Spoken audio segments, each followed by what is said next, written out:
Welcome to Live Breathe Film, episode 82. You're here with Corey, Doug, and Murph. Thank you for joining us. Today, we're going to draft what we expect to see as the biggest blockbusters of this summer. But before we get to that, let's touch upon the current state of the winter spring box office, particularly the domination of the Super Mario Brothers movie. So, it's safe to say the video game adaptation curse is officially over.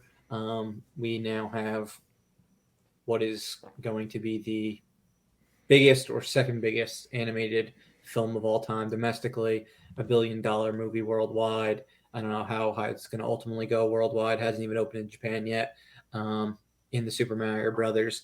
But when you put that and then the critical acclaim and television success of The Last of Us, I think it's safe to say that video game adaptation curse is no longer a thing. People will go see or watch a video game in a different medium if it's done right. The Super Mario Brothers movie was ultimately solid. It was entertaining. It wasn't anything great, but it delivered on what you would expect from a Super Mario Brothers movie, unlike the one from the live action one from 1993, which I actually read coincidentally in Seth Rogen's book this past week. Was the first time he went to a movie in the theaters and realized movies could be bad. He puts in the book his three basic three biggest disappointments in life, and one of them was the Super Mario Brothers movie in 1993. Which is funny that he ends up being in the animated one Yeah. as Donkey Kong. And this book came out last summer, so by then he was already cast in the movie, but I still thought it was a pretty funny anecdote. Um, I like the movie for the record. The old one. I I maybe don't. was too young to know that it was not a good movie, I but mean, I I liked liked it it when I at was the a kid. time. Yeah, I I mean, haven't we watched we it. were what, like probably like 5, 6 years younger than Seth Rogen at the time when we saw it. Yeah. Um, I thought it was very strange, Yep. um, but I didn't not like it. Like we owned the VHS of it, watched it a lot as kids. Me and my brother and my neighbors um, knew it was not a good adaptation. Like I was cognizant of that as a 6 or 7 year old, um, but I still found it like interesting and entertaining enough, um, just because it was so off the wall. Um, And I they wear the suits at one point in the movie, so yeah. that also you're Um, like, oh, they're dressed like they're Mario and Luigi. No. Yeah, exactly. There also, shockingly enough, are odd similarities between the live action one and the cartoon. Um, they don't show in any of the trailers or anything that the movie starts off with Mario and Luigi in the real world, I heard that. like in New York City. Like the same situation ends up happening, but they don't go to like Dinotopolis or whatever it was called. They or Dino Hat, and they go to the Mushroom Kingdom, and Luigi ends up in a different area um, in the galaxy. Uh, but What yeah, a cool they're concept though in that first one where like when the meteor hit it didn't kill off the dinosaurs, it just like created an alternate like dimension it's where the interesting. dinosaurs were Yeah, transported and evolved separately. but yeah, Nintendo gave full creative control away on that one, and they did not do that this time. They worked very closely with Illumination, and it seems like we're going to be getting a lot of Nintendo movies moving forward, based on the success of this. Type of them, I do not know. I don't know if they'll all be animated Illumination or if they'll try some different stuff. Maybe try like I don't know, a Netflix TV show for Zelda or um, I think Zelda needs to be live action, personally. yeah, that's why I was going referring Yeah. as a potential like I a feel the streaming same type way. show. It seems like it would make more sense than a animated movie. But there are plenty of animated movies we're going to get. I mean, we got a tease of the second one. Yoshi will clearly be a big part of it based on the post credit scene. Um, but yeah, it seems like Donkey Kong might get a spinoff from what we've been hearing. I know Charlie Day wants a Luigi's Mansion, a spinoff. So there's a lot that can be made. Um, Even that Tetris movie, which is not exactly an adaptation, that was supposed to be pretty good. Um, I I haven't liked watched it it. Yeah, yet. I liked it. Both Yeah, of I you watched watched it. it so far? I haven't seen it, Okay. but It was really good. it's got my boy Yeah, it's got your boy Taryn. Taron Um, Egerton. but yeah, I plan on watching it as well. I mean, I had heard about a Tetris movie for so long, and I was like, how are they going to make a Tetris movie? But once I saw the trailer, I'm It's like, oh, this wasn't what I thought they were going to do. This actually It's seems not. cool. Yeah, it's it's not not the at all Emoji what you're Movie, but with expecting. Tetris. Exactly. No. It's about It's like a like thriller. the wheelings and dealings with Tetris to get the game to be the sensation that it became. Um, but yeah, Corey right now he's 15 million behind Doug as far as our winter spring box office pool goes. Um, at this point, both Corey and Doug's movies have all come out. Um, so Corey will blast ahead in the next week. Mario made 58 million this past weekend, second weekend in a row where it was the biggest animated movie of its weekend, respectively. Um, Still currently pacing behind The Incredibles 2, which ended up at 608 million. I think it's paid at the end of this past weekend. It was still pacing like 3 days worth behind where The Incredibles 2 was at. Um, because that had the luxury of summer weekdays, so it could fall more weekend by weekend, despite opening significantly more its opening weekend than Super Mario Brothers movie did, because that one had a 5 day opening weekend, Super Mario. But yeah, we're looking at something somewhere between 550 and $650 million now. I would say currently has, as of today, 436. Um, Actually, numbers went up. Finals were 59.9 million, so it had like a 60 million third weekend. So, Yep. uh, congratulations, Corey. You are our victor for this Thank you. this round. Well Um, done. Doug, you also had a movie open this past two movies open this past weekend. I laughed just because you laughed. The Covenant, Guy Ritchie's latest, which does not look like a Guy Ritchie movie in the slightest. Ended I thought up the trailer looked good for the Covenant. Yeah, I Yeah, didn't really pay attention. It showed like once or twice when I was in a movie theater, and like I just It wasn't played settled before down. Wick, Okay. and it seems like you weren't paying attention to any of those trailers because I was the Covenant, and then there was another trailer I Oh saw yeah, yeah. I before it think that I also thought. yeah, I just wasn't paying attention. I was like, this is a 3 hour movie ahead of me. Time to look at my phone for the last time I can. Um, I thought it looked pretty good, but I was like, no one's probably gonna go see this movie. well, it had It's got Jake. it has $6 million opening weekend. Yeah, it's got Jake Gyllenhaal. I was like, maybe it can do some sort of surprise and be a mini American Sniper. Since that one had a fucking $90 million opening weekend. But nah, it wasn't meant to be. These type of movies still they're coin tosses. Then you also had Somewhere in Queens open this weekend. Not even joking. I didn't realize it was even coming. It came out this weekend until Sunday. I thought it was coming out next weekend, but it did open and it made less than $1 million this weekend. So we had joked recently that like basically the entire armed forces and all of Queens would need to go see your two movies to ultimately top Corey, because I was have no shot in hell. Um, but yeah, it's over. Didn't happen. Um, People don't like Ray Romano, I guess. Thought well, I limited thought dose. everybody loves Raymond. What the Yeah, hell I is up with know. that? It's unfortunately they love them on TV, but not in the movie theater.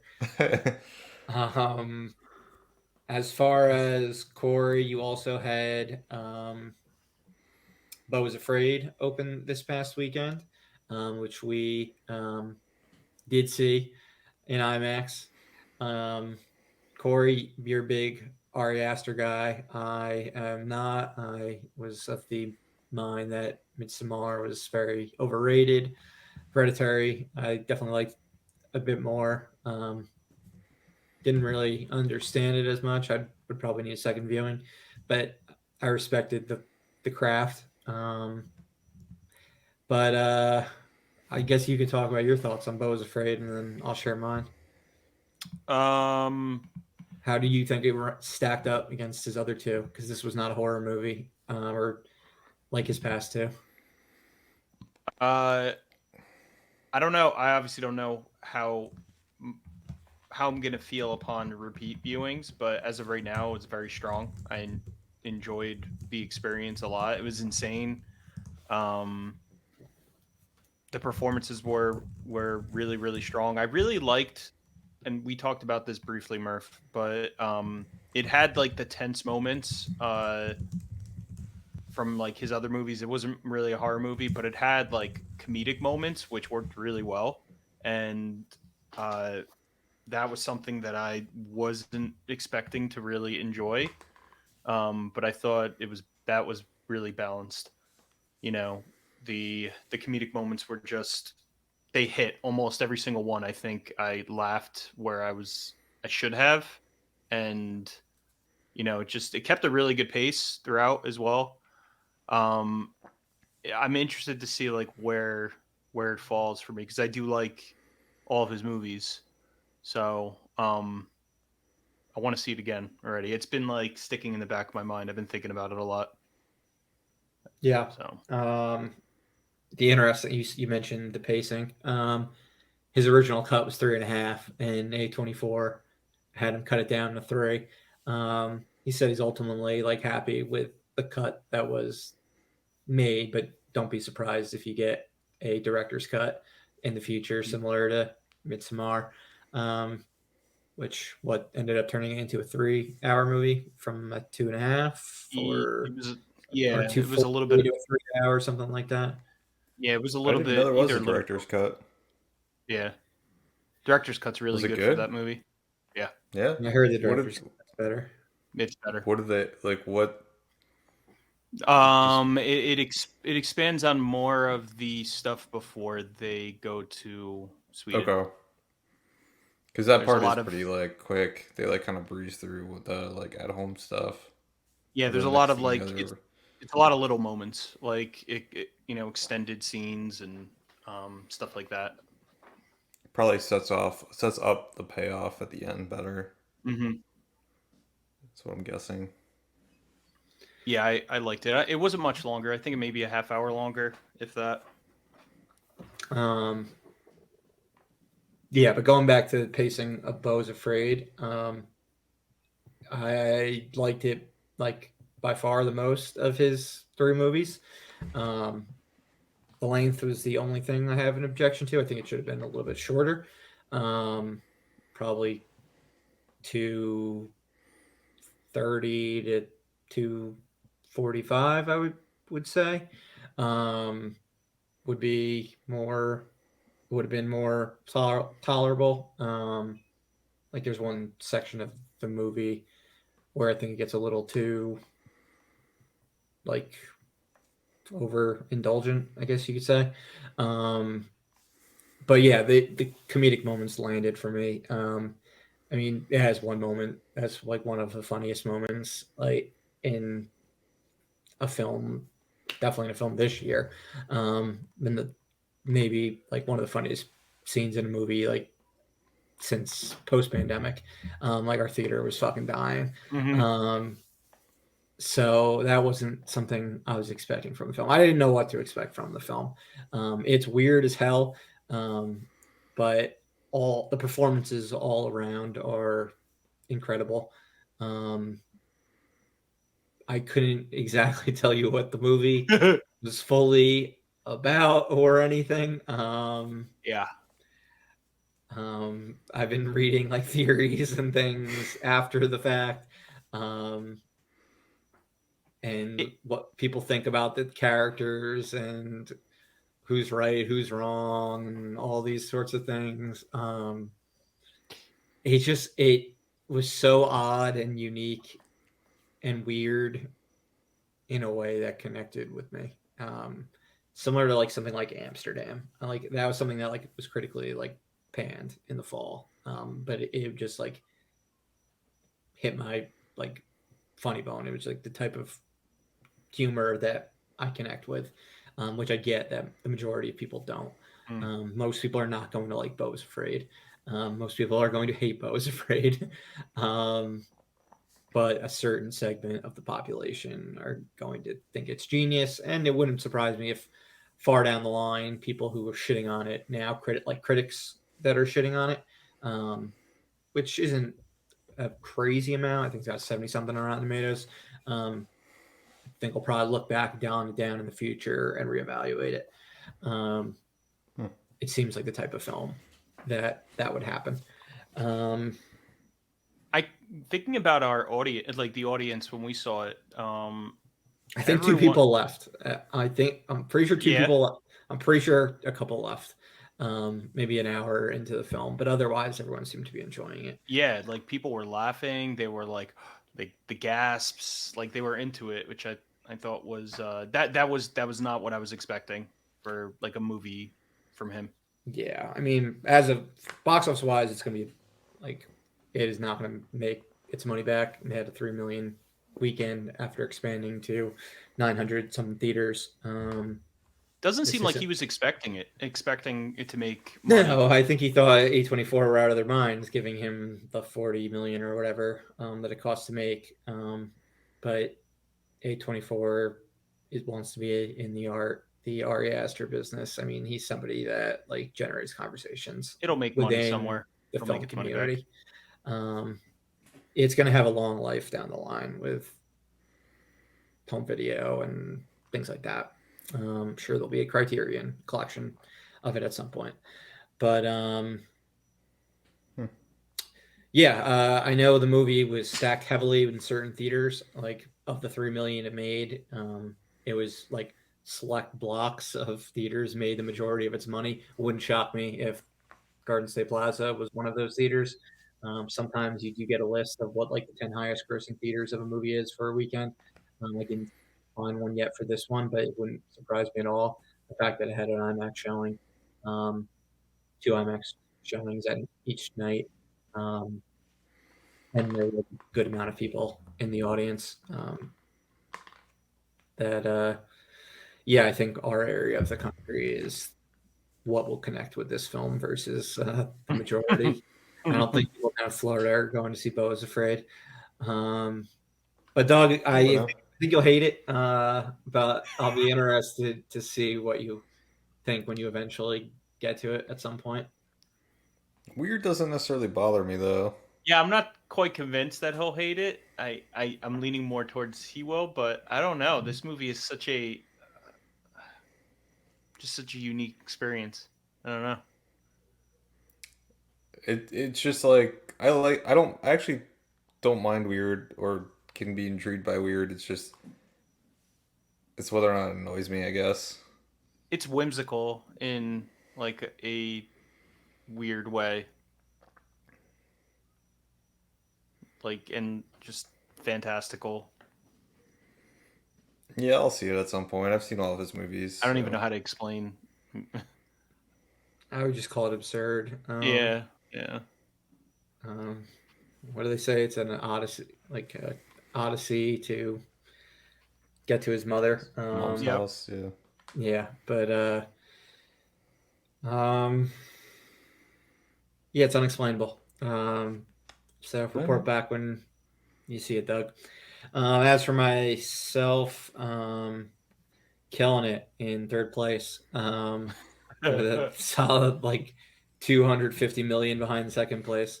I have one movie left to come out, the final movie that anyone has. Are You There, God? It's Me, Margaret. I'm gonna need everyone who's ever read this book over the past however 30, 40 years that it's been out to go see it.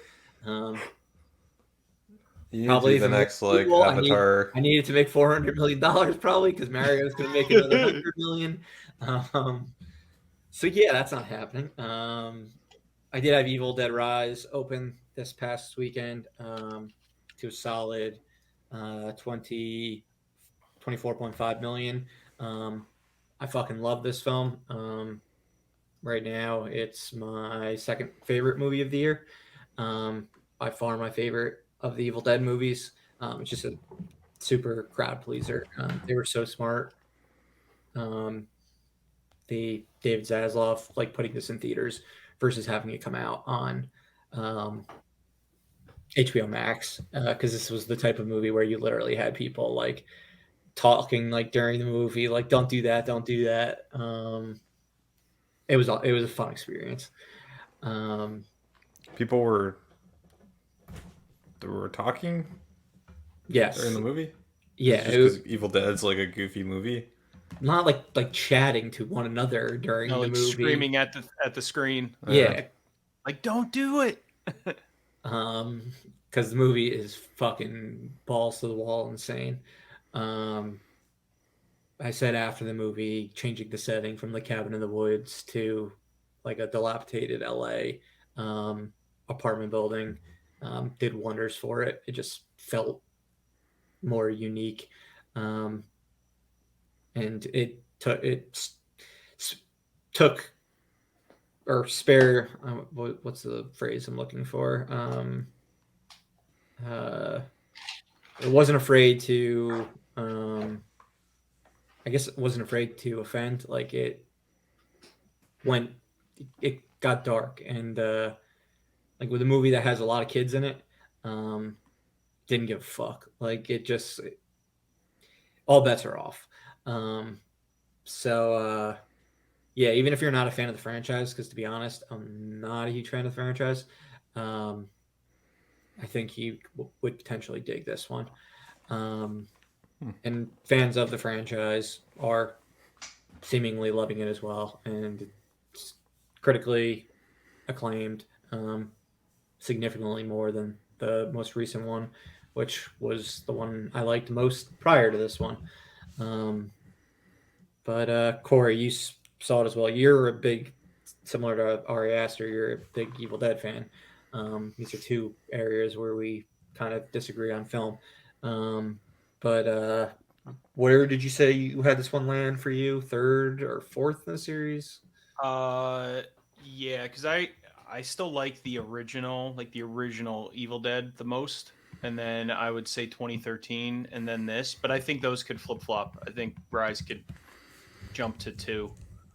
Um, they both have a very similar like aesthetic. They borrowed that from the 2013 one, which was really cool. Yeah. Um, Yeah, and it has the whole aesthetic of Raimi, yeah. with like the way the camera moves.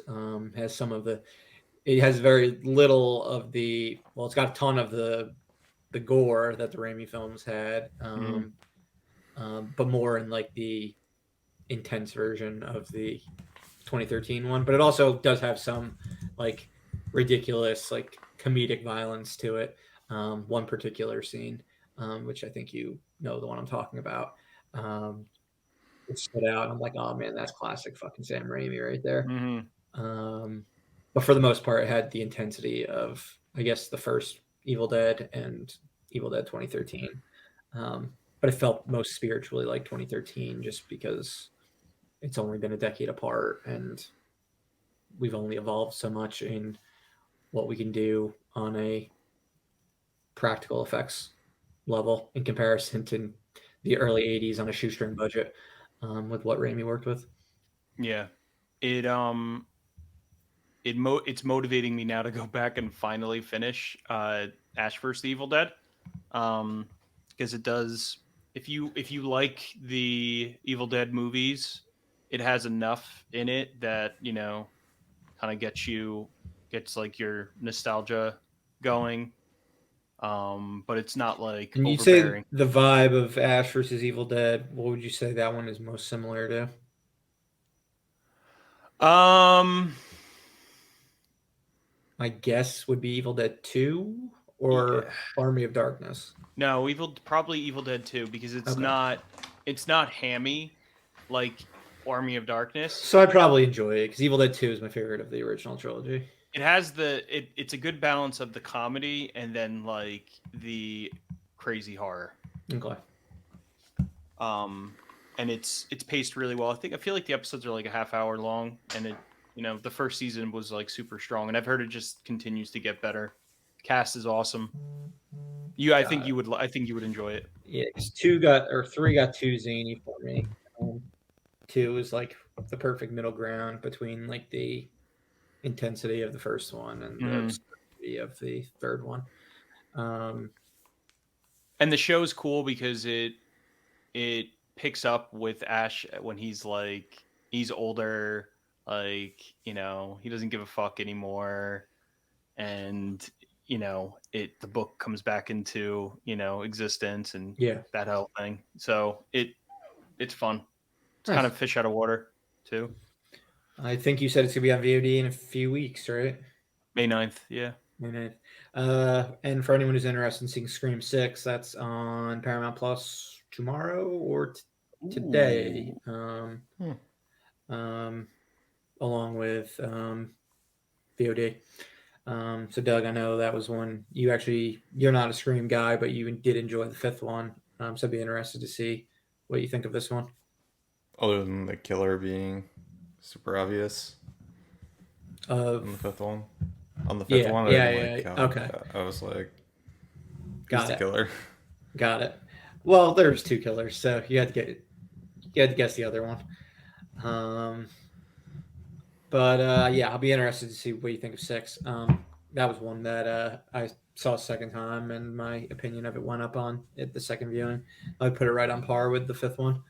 Um, but yeah, that's I guess really it. We'll talk one last time about the box office for the winter spring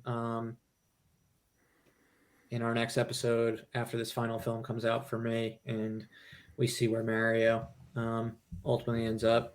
I think by the time we do our next episode, it'll probably be after the start of the summer box office season, so it'll be the perfect time to wrap up this current pool with where the dollars officially ended, and then start with where whoever drafts Guardians of the Galaxy Volume 3. Um, see what that makes its opening weekend. Doug, you laughed. Why'd you laugh? You said wrap off originally, and so I don't know. I like pictured Oh, like us doing like a wrap I off, like a meant to say wrap up. Apologies. Or, yeah, an we'll eight do. mile Oh, we'll like do. wrap Okay, off. we'll do. All right, yeah, we'll do like a battle rap. Yeah, no, we'll wrap up. But similar to Avatar, maybe we'll keep talking about Super Mario Brothers as it goes along because I am interested to see if it can topple The Incredibles 2 to be the biggest animated movie of all time, which would get it like to, if not the top 10 movies of all time domestically, right below it. Let me just take a peek at that chart real quick.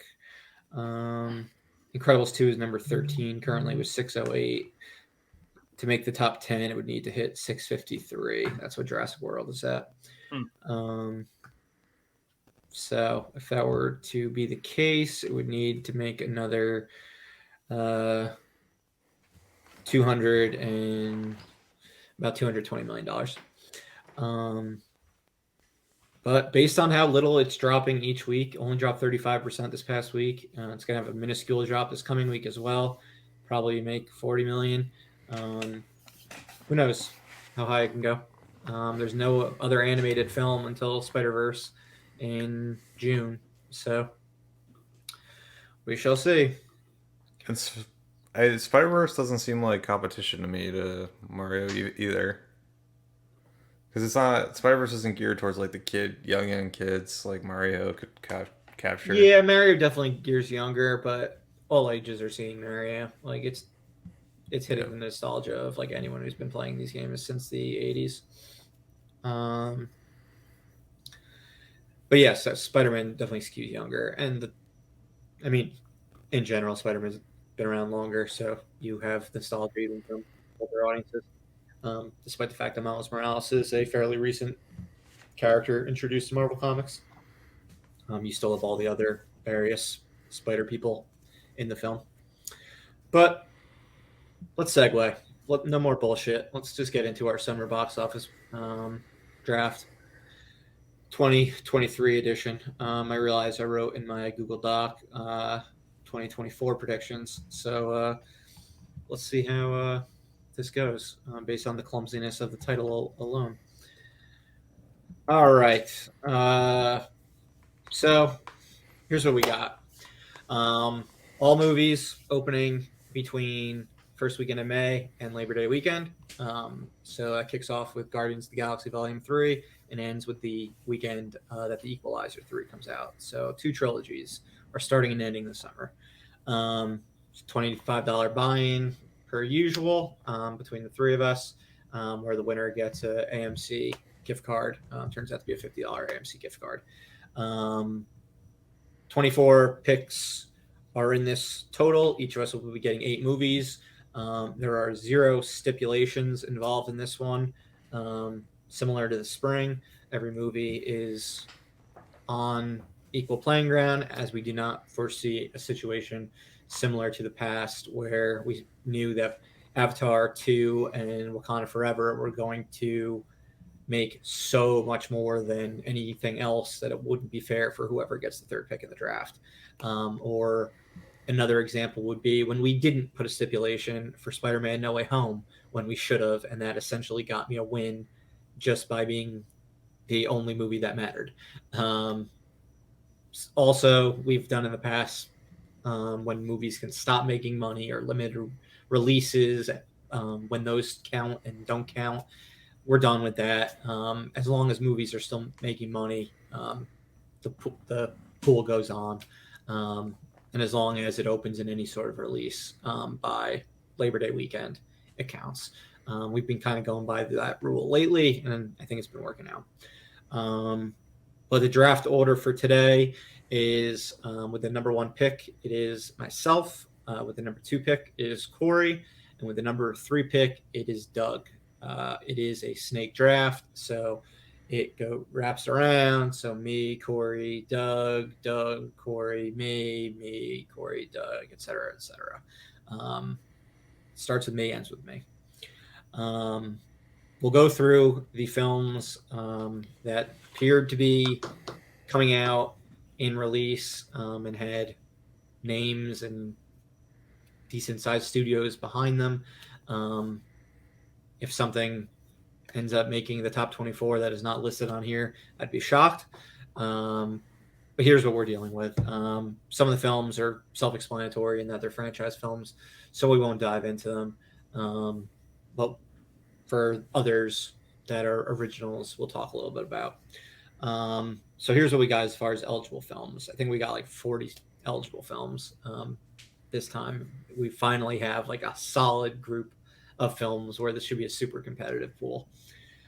We've got Guardians of the Galaxy Volume 3, Book Club, The Next Chapter. I'm assuming most Live Breathe film viewers did not see the original Book Club, but it's Jane Fonda, Diane Keaton, Mary Steenburgen, and Candice Bergen. One of those. I was getting like movies. 80 from Brady vibes. Yeah, that is the type of movie that it is. It's the type of movie that older women will go see. Counter programming for all of the big summer blockbusters, like aimed for teenagers or adults in Arrested Development. Then we've got Love Again. It's some sort of love movie with Priyanka Chopra Jonas. Don't know too much else about it, but it's a romantic type Celine movie. Dion is billed as an actress, and she's got music. Okay, I've seen the poster at AMC for months now. Haven't seen the trailer for it, but that's that movie. Feels like a number 1 pick to me. Yeah, right. Fool's Paradise. I already forget what that is. It's Charlie Day is directing and wrote it and stars along with Ken Jeong, Kate Beckinsale, Adrian Brody, Jason Sudeikis, Edie Falco, Jason Bateman, Common, Ray Liotta, John Malkovich. Haven't seen any sort of trailer for it. It's about down on his publicist, Ken Jeong, who gets his lucky break when he discovers a mute man recently released from a mental health facility, played by Charlie Day, who looks just like a method actor who refuses to leave his trailer. So it's a satirical comedy. Hypnotic, the latest Robert Rodriguez film, starring Ben Affleck. Doug, you just watched the trailer before this, so how about you tell us a little bit about it? So it was on mute, but what I gather is that Ben Affleck's kid has been kidnapped, and there's some conspiracy or some crap that's he's got to find his kid. Okay. Knights of the Zodiac. It looked like that thing must be based on a book. I didn't recognize any of the actors when I watched it. Yeah, it's got Mark Dacascos in martial it. arts film, right? Corey's boy. Who? Yeah. Mark Dacascos, the villain in John Wick 3. Sean Bean's in it. Van P. Jansen from the X-Men movies. Nick Stahl. It's the type of movie that I don't know if I'll make any money. To be perfectly You're not honest. supposed to reveal that. I'm just being fair. I don't know. Son of a bitch. I don't know how many theaters this is going to go in or anything. I'm looking at the poster right now. I watched the trailer to this thing. I was hoping Corey was going to take it. You still may. Not after you just bashed it. Maybe I bashed it so I can draft it myself late. Okay. You don't know strategy. My That word strategy is on my list. Fast 10, The Little Mermaid, About My Father. This is the Sebastian Maniscalco comedian. Yes. Yeah, Sebastian Maniscalco, Robert De Niro comedy. Been seeing trailers for that a lot recently. The Machine. It's the comedian. That was a weird trailer. The comedian Burt Kreischer. I think it's based on a true story situation that he went through when he was in college. For those who aren't aware, Burt Kreischer is the inspiration for Van Wilder. He was in college for so damn long and was notorious for being like a crazy partier. Where I think there was a story about it in Rolling Stone, and that was the inspiration for Van Wilder. He does a podcast with Tom Segura, so he's got a built-in following. I have not seen the trailer. You Hurt My Feelings. What is that? This is the end of May. This is an A24 film starring Julie Louis-Dreyfus.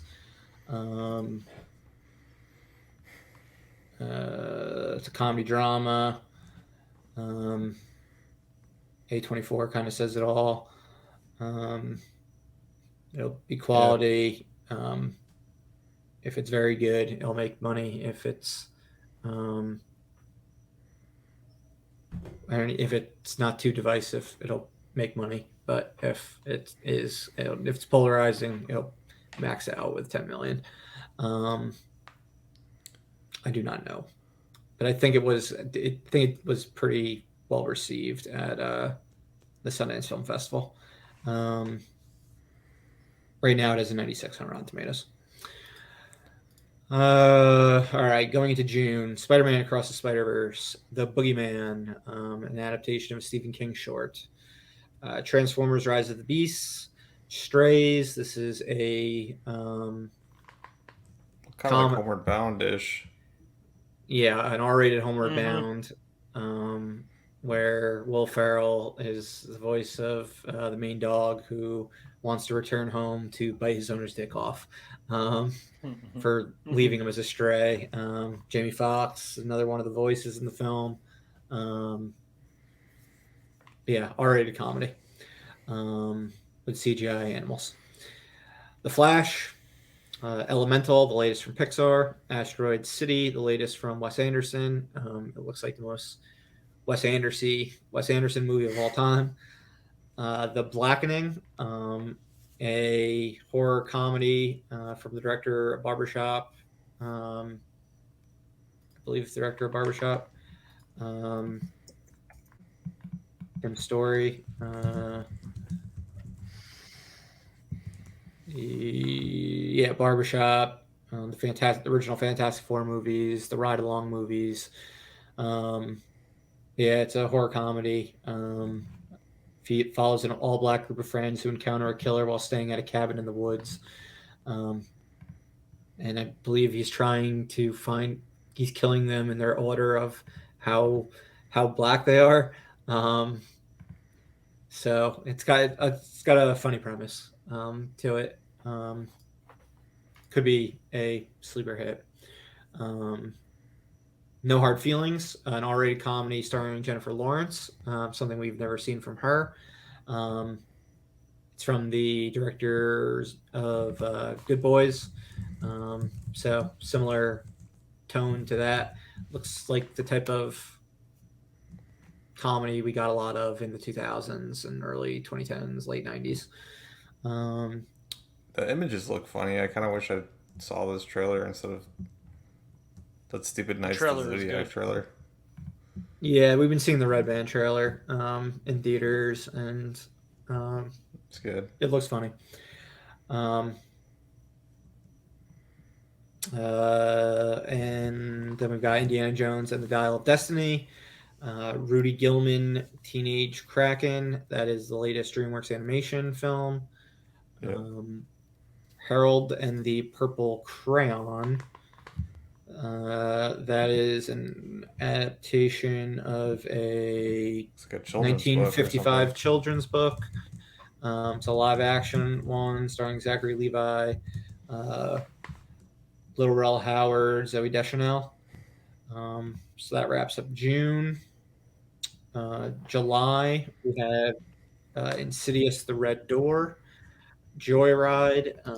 It is an American comedy film with an all young Asian female cast, including Stephanie Hsu from um, Everything Everywhere All at Once. It's produced by Seth Rogen and Evan Goldberg. Um, Premise: childhood best friends, accompanied by one of their roommates and one of their cousins, set out on a journey across China to find one of their birth mothers. Um, then we've got Mission Impossible: Dead Reckoning Part 1, Oppenheimer, the latest from Christopher Nolan, Barbie, the first adaptation of the Mattel product, Cobweb. It is a horror movie also by Seth Rogen and Evan Goldberg. All we know about this one is that Anthony Starr from The Boys and Lizzie Kaplan are in it. We know very little else. But it has enough pedigree behind it where we felt it should at least be on the list. Okay, Haunted Mansion, the second time that they're attempting to make a franchise out of the famous Disneyland ride. Talk to Me, an A24 horror film. You know what? I didn't put this other one on here, Sympathy for the Devil. I'll add it. It is a Nicolas Cage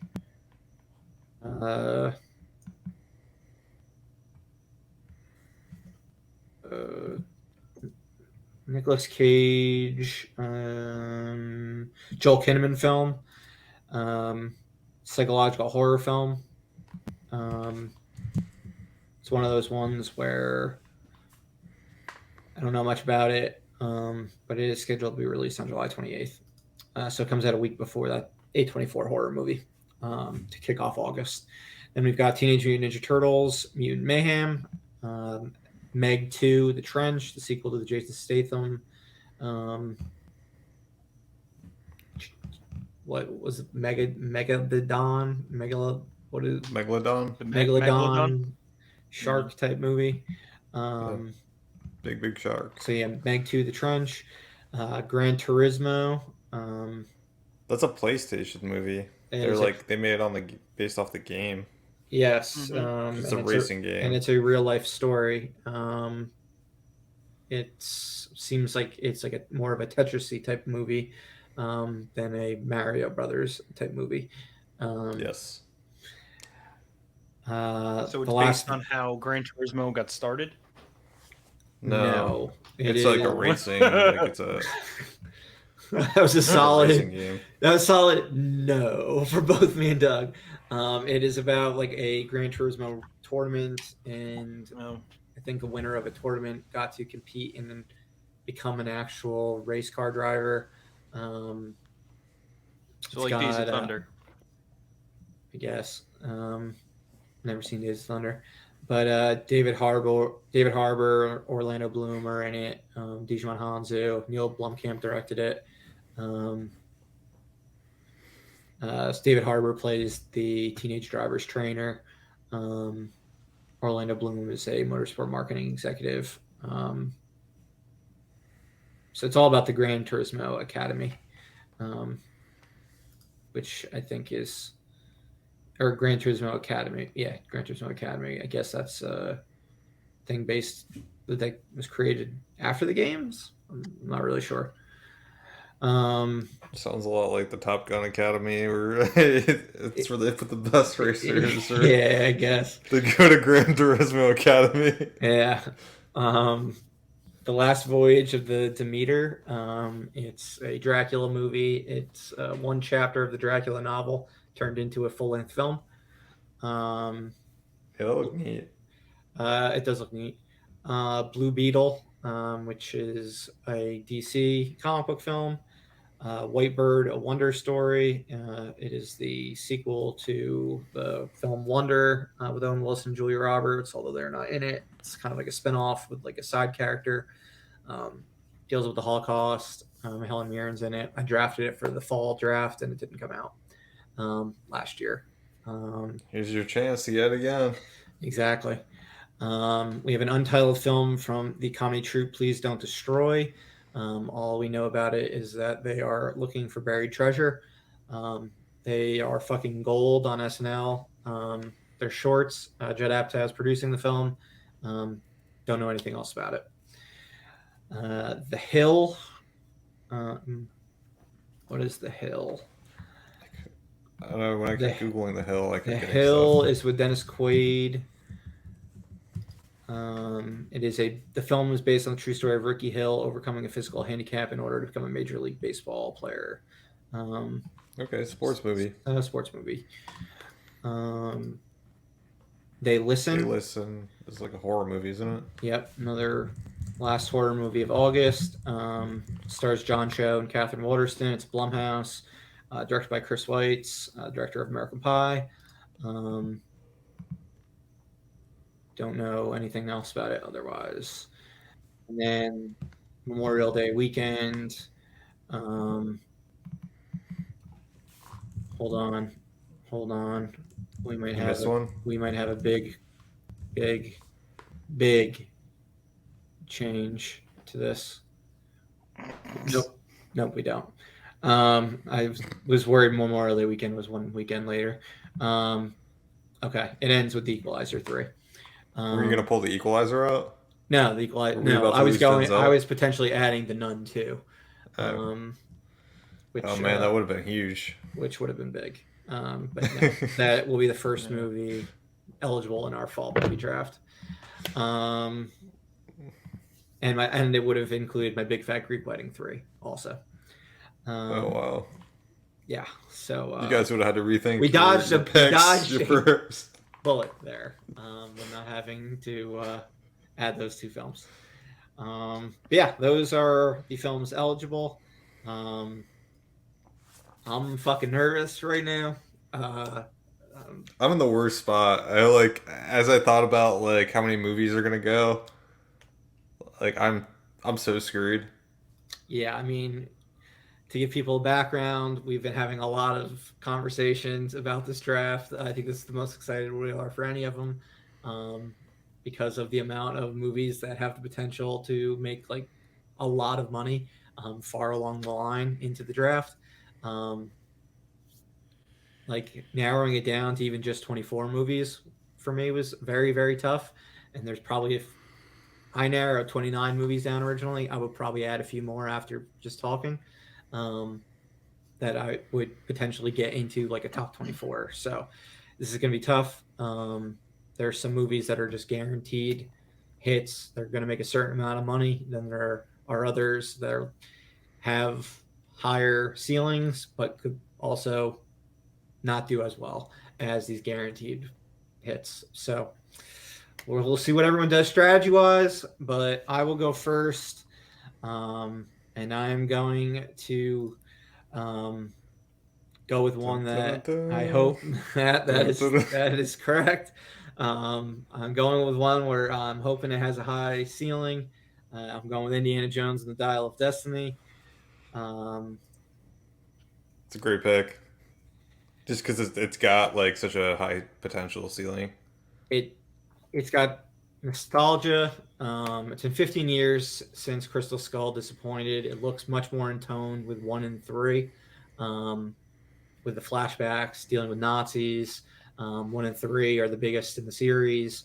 Um, 1 and 3 are both two of the top 10 movies of the 1980s, box office wise in the US. Top Gun was one of those movies as well. We saw how that did last summer. Um, so yeah, that's the reasoning for me going with Indiana Jones and the Dial of Destiny. I think it's got some upside. I think at minimum it's making 300 million. Crystal Skull was able Yep. to make 300 million in 2008. So No, it's the clear one in my opinion. um, okay, cool. Glad to hear that's the clear one from you. Um, Makes me feel a little bit better. Um, Corey, It's trickier. Guardians. alrighty. Would you like to talk about your rationale at all, or Yeah, I mean, kind of similar. I don't think it. I think Indy has definitely a higher ceiling, but I think it's a guaranteed 400 million, 350, 400. I would agree with that. That is why I No, was between those two films. Yeah, but I think that because of this being the last one, I think it also has the opportunity to go higher too. Possible. why I didn't go with it is because there was only a $40 million increase between 1 and 2, and at the time I thought there was going to be a much bigger increase between Volume 1 and Volume 2, and Marvel's got stink all over it recently, um, which concerns me. I don't see the hype as high as I was expecting it to be, Mm. but I is 100% making over 300 million. Can totally see it making 400 million. But Yeah. I don't see it going much higher than 400 million. But These are the obvious ones yeah, and twos in my opinion. yeah, I think they were the obvious ones in twos Hmm. as well. I I was just hoping that Corey didn't do that because it would have made my life a little easier, I think, but it's alright. um all right, so now Doug gets to come in with two picks in a row. This will be interesting. I have my thoughts for what he's going to take. We'll see if they align. I have also my thought of what his alternative pick will be. I will tell you if I get them right or in any capacity. I'm gonna do for my pick, Little Mermaid. You went with the alternative pick for me. Okay. It's the it's the out of the things that I would choose, I think it's the most guaranteed in the money, and I think it's got a decently high ceiling. Um, these fucking movies just make money, which They is why really do. Disney keeps putting them out. I think the movie looks horrible. The trailer looks horrible, but you Yeah. can't argue with past I performance. It's a I was deeply hoping you weren't going to take it. I had it as my fourth ranked movie, and arguably third. Um, but yeah, it was what I thought was the alternative pick that you would take. Now I think we're gonna go with what I thought was your one of your two. Let's hear it. probably. What do you got for number 4?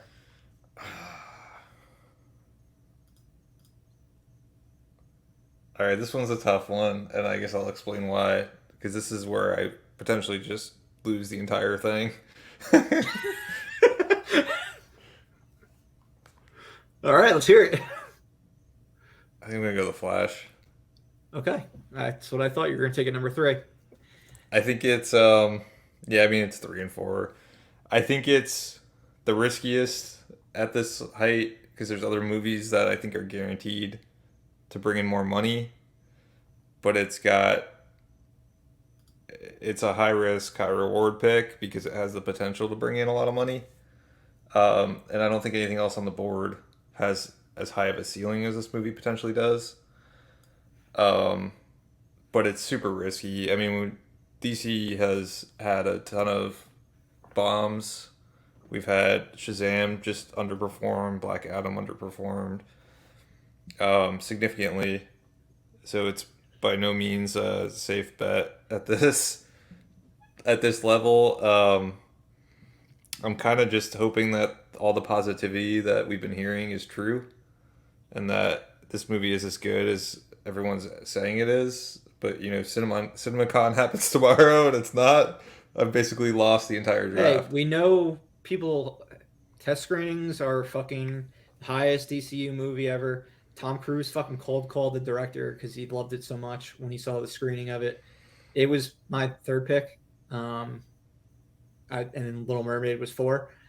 So right Yeah, now, like this is going exactly how I rank the movies. So I'm fucking good on you guys. I think we're all on the same page. The Flash, you got fucking nostalgia going on it. Nostalgia. I talked to Corey this weekend. The most consistent thing since the return of movies has been nostalgia. Has been what has broken out big. Spider-Man: yeah, No Way Home was the return of Tobey Maguire and Andrew Garfield and everyone else. Top Gun: Maverick.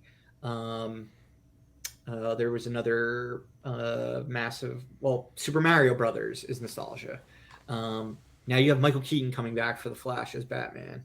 Um, it's gonna be big, yeah. I mean, the fact that they're selling it more as a Batman movie, I think, is helpful because I definitely think helpful. Keaton's like the bigger draw. Ezra Miller as the Flash. I don't think anyone cares about that, and it hurts it probably more than anything because Ezra Miller's like not been The, doing the, great. the thing is, It's just most people aren't aware of Ezra Miller and yeah, his or their but it personal just life. like the DC of it all, the fact that we Yes, already know that that is the this is biggest all, concern is the DC of it all. and the fact that this is ending this universe and all of that, so people could be checked out of caring what happens. I think I'm banking on the positivity combined with people want to see Keaton back.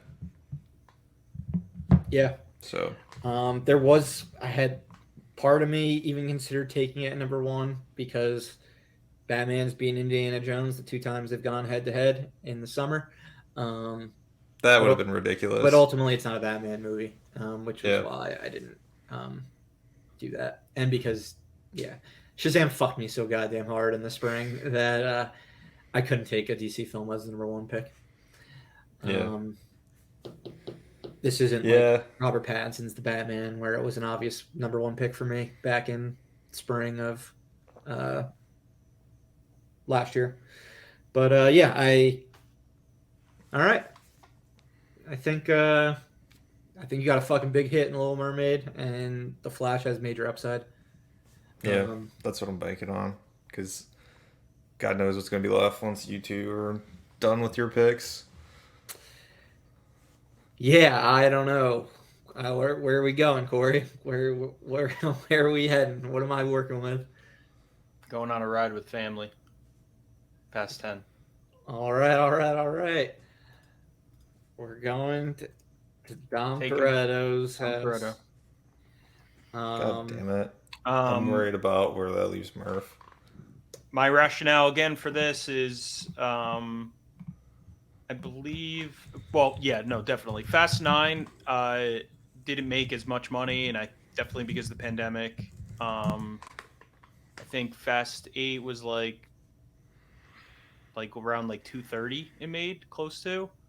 So I think that it's going to probably make that, if not Make more more. than yeah, make it'll rebound from Yeah, F9. I'm thinking Because maybe that was like closer pandemic to hampered. 300. Um, all right, and yeah, they're really pushing on the fact that this is the second to last one now. Hmm.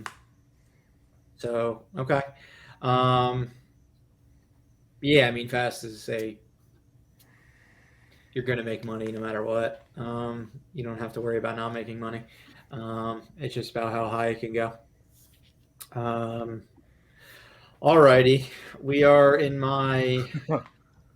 This is the tough part for me. Um,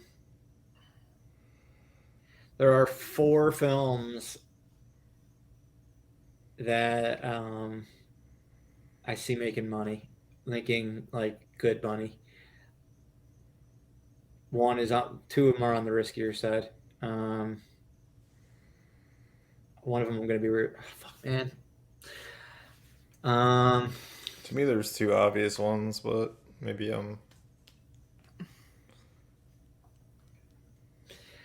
all right, I should probably follow my rankings that I originally went with. So I will be taking the pick I thought Doug was going to take. I will be taking Spider-Man, Spider-Man. Across the Spider-Verse.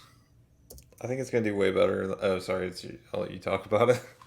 Um, I mean, the first one was a word of mouth hit. Best animated movie. Spider-Man is just fucking massive. We have had the Miles Morales game in between the first and second movie. People know who he is more than before. The multiverse is so hot right now, especially with Spider in the Spider-Man world with No Way Home. Um, I think this is just the what is it? Spider-Man Cross Multiverse. Yeah. Um, I think this is the cool superhero movie of the summer, and could be could have a big jump from the last one. I think it will have a big jump. I want to say I was thinking it could be like up to 300 million or in the 300 millions. I see it going around the 200, like low 200s. I'd be ecstatic if it went to the 300s. Um, but I think it's one of those ones that has potential, especially with it being the first animated movie since um, the Super Mario Brothers movie. Um, all right, and then fuck it, I'm gonna go with my boy. Going with Mission Impossible: Dead Reckoning Part One. It's a guaranteed 200 million, and hopefully the reception of Top Gun Maverick takes the series to another level. Fallout was the highest grossing, obviously not adjusted for inflation. Um, so yeah, I didn't think I was going to get that one. I didn't think I was going to get either of these movies, to be honest. Yeah, you're so, kind of pretty in that spot. I'm annoyed at how many movies you have. Um, yeah, well, let's see how you guys annoy me over these next one, two, three, four picks, because it's going to be way different once it gets back to me. I'm going to go with Margot Robbie's Barbie. That is one of those upside movies that I was thinking about taking. Yeah, I was thinking about that one too. I think it has potential. Obviously, it's original movie, so we can't go by historical numbers. But I think all things are pointing to this movie being pretty big. It's PG-13. Seems like a lot of interest. Margot Robbie brings in, a lot of people to the theater, so I think this will be relatively big. Could end up being huge, but I'm not sure if it will be. Yeah. I think it'll make money. Yes, I think it's got a lot of buzz behind it. I mean, the amount of photos that came out when they were filming, like from the paparazzi, was fucking crazy alone.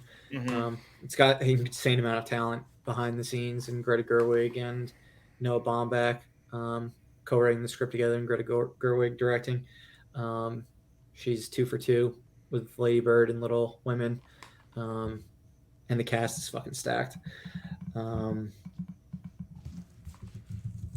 right, Doug, it's 2 in a row for you now. Yeah.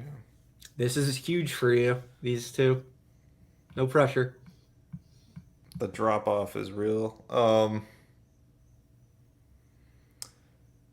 mean, I gotta do Elemental because I'm hoping that Pixar still matters. I am hoping Um, they do too. This is, yeah, and I think they've got upside, yeah. I mean, they're playing like the what's fucking left on the board. movie at Cannes, well in advance of it coming out, so it looks like a winner for them. I'm hoping it is. Um, This okay. one's a little trickier.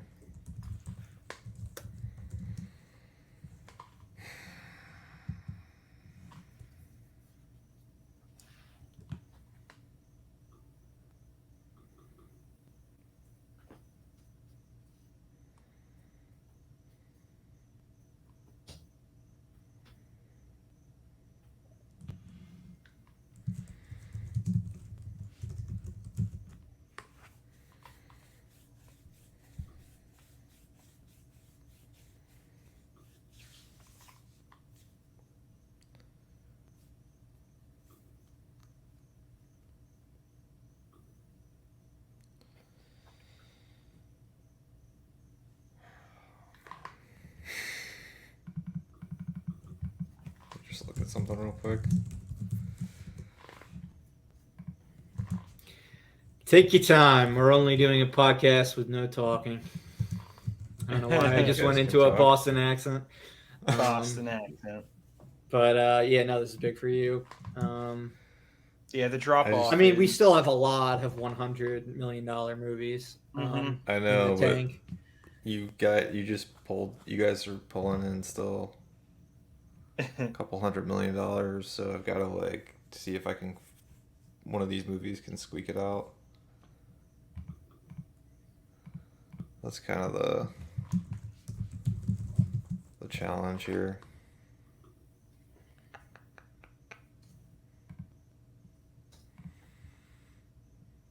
I have an idea, but I don't know that's gonna. I'm not super confident in it. Even fucking, well, what do we have? One Pixar movie come out since the pandemic. Fucking, and it was like one of their worst ones, and even that made like fucking 100+ million. Elemental is gonna be fucking.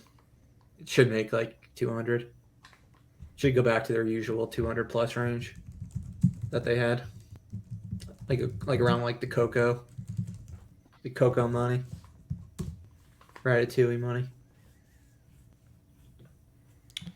I don't know, man. I just like Pixar is just.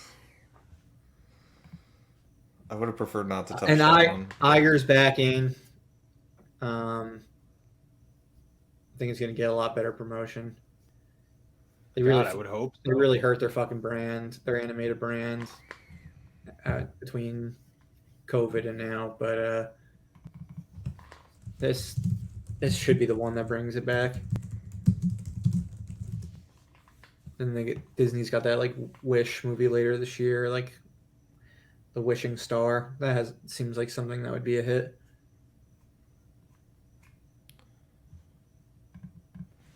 So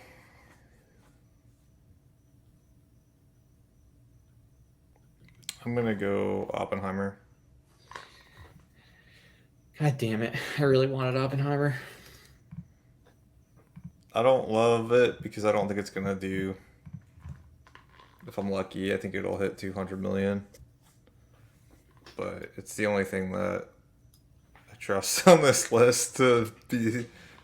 Everything else is a little bit more of a question mark. To me, at least. So there's some interesting things left, but um, I'm just gonna trust in the bankability of Christopher Nolan as a director. No, you took the last movie that I think is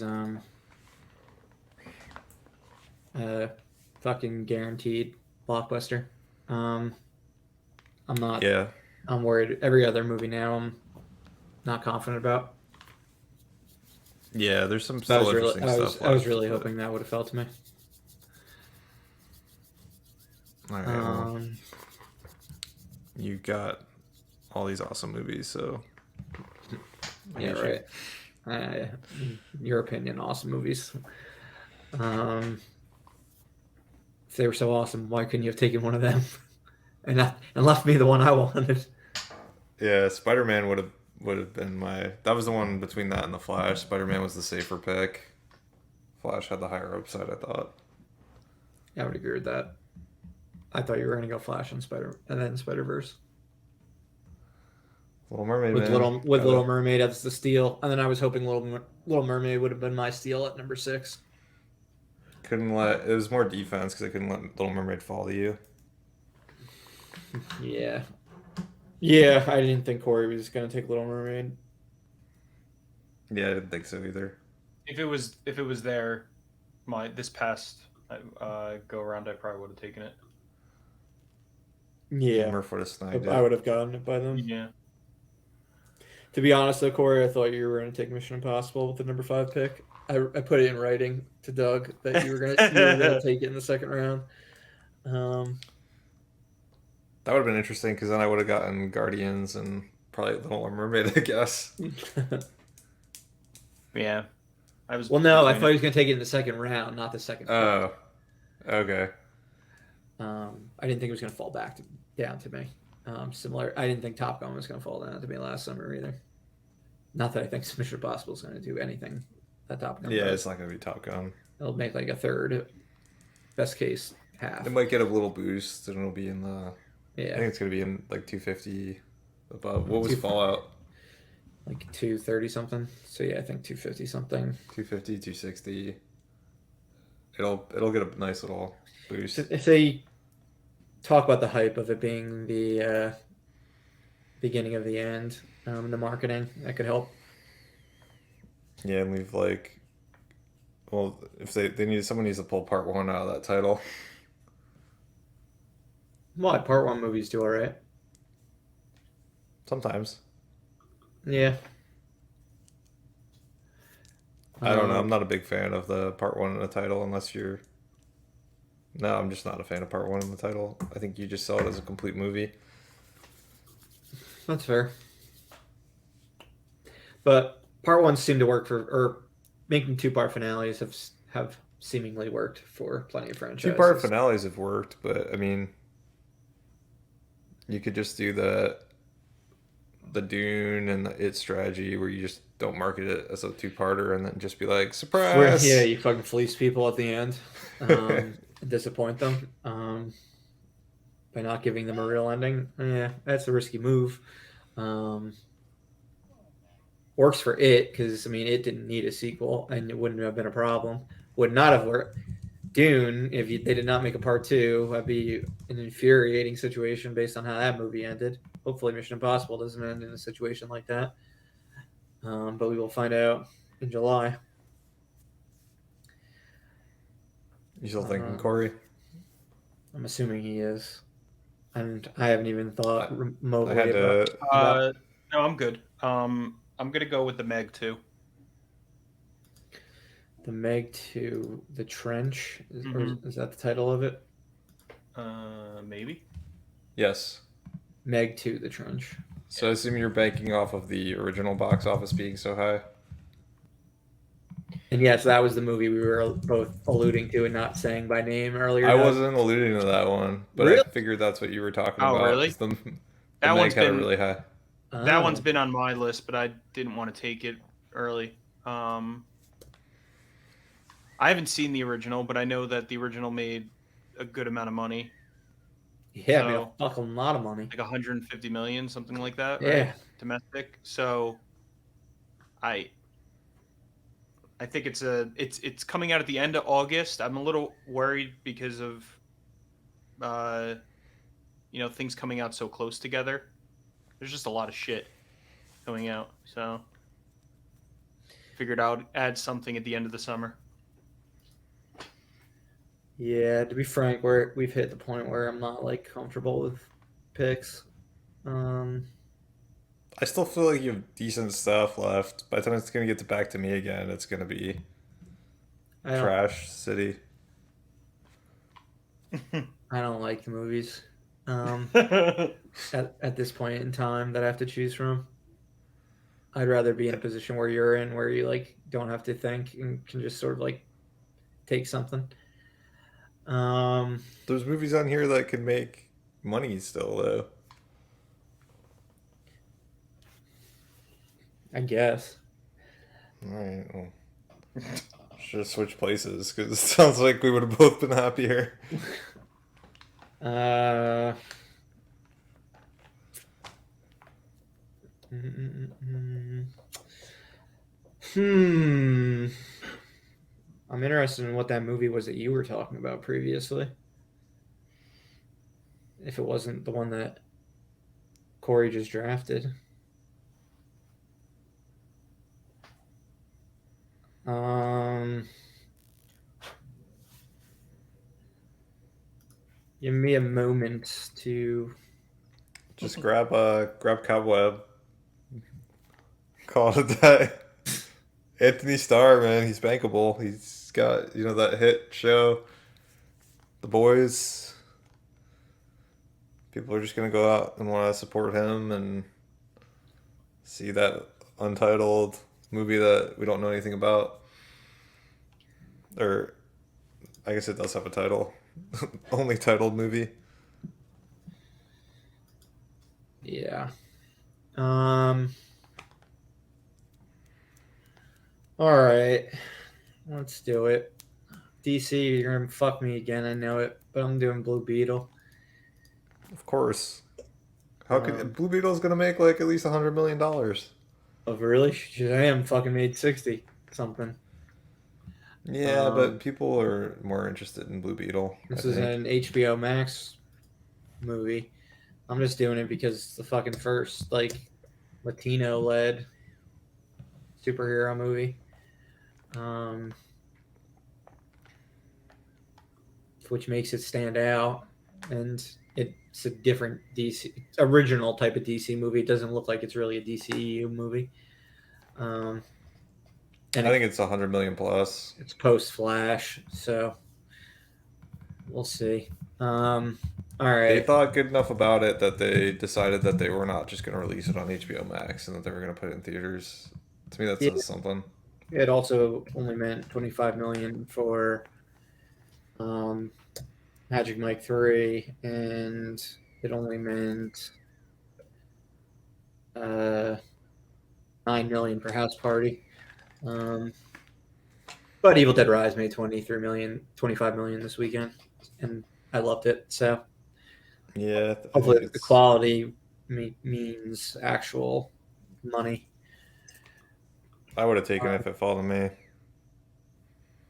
Yeah, I would have taken it in that spot too. Um, but I don't love it for the spot that I'm in. All right. For the next one, this is tough. I'm between a few movies.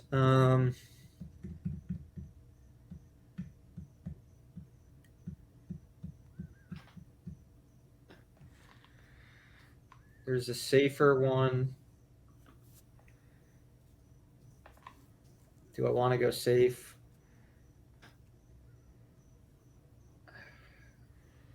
I don't really want to take.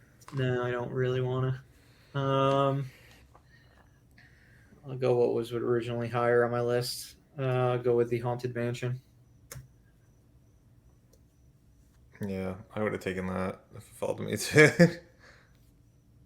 Just I don't love the trailer, I don't which either. I think is why it probably went so low for all of us. Because probably none of us were like super pumped about the trailer, Yeah, but it's a Disney property, and if it's halfway decent, it could make money.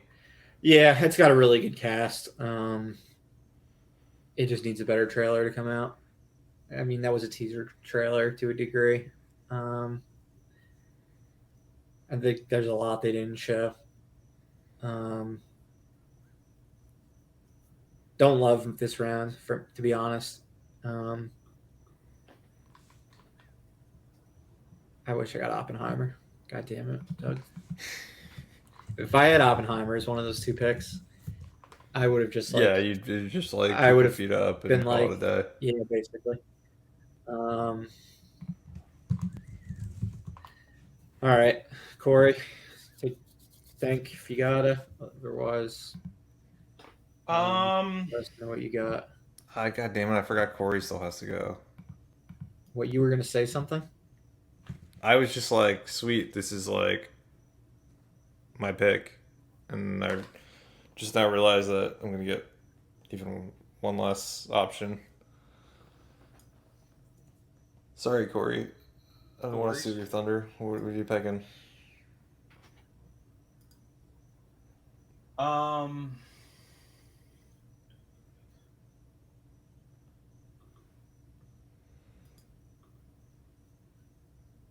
I'm gonna go with Ruby Gilman. I was eyeing it. DreamWorks has had a lot of success of late, ever since they've been under Universal. It doesn't look like a bad movie, and yeah, DreamWorks has done pretty well. I wouldn't have been sad if it fell to me. Um, I watched the trailer. I thought it looked fun. Yeah, I saw the trailer a while ago, or whenever it came out a couple weeks ago. So, Puss just made like a ton of money, right? yep, What just made a ton of money? Puss in Boots. Puss. Yes, Puss in Boots was fucking massive. So, Universal granted, this isn't like a. Universal has been destroying Disney in animation since COVID. I've said this to you. Super Mario Brothers movie is going to make more than every single Disney Pixar animated movie since 2020 combined. The Rise of Gru nearly did the exact same thing last year. It like just missed the mark. Fucking Puss in Boots, huge too. It's. So I guess the only thing with this one is it's a original property. It's not a franchise. That would be the only like area you've got to be worried. But yeah, I mean they seem to be doing well. Yeah, I'm trying to pull up their other movies of. Bad Guys didn't do very well, but that movie also wasn't that a split release? I thought that did do pretty well. Yeah, I thought it did pretty well 97 domestic. That was good though, based on the time of COVID. Yeah, because it was still COVID.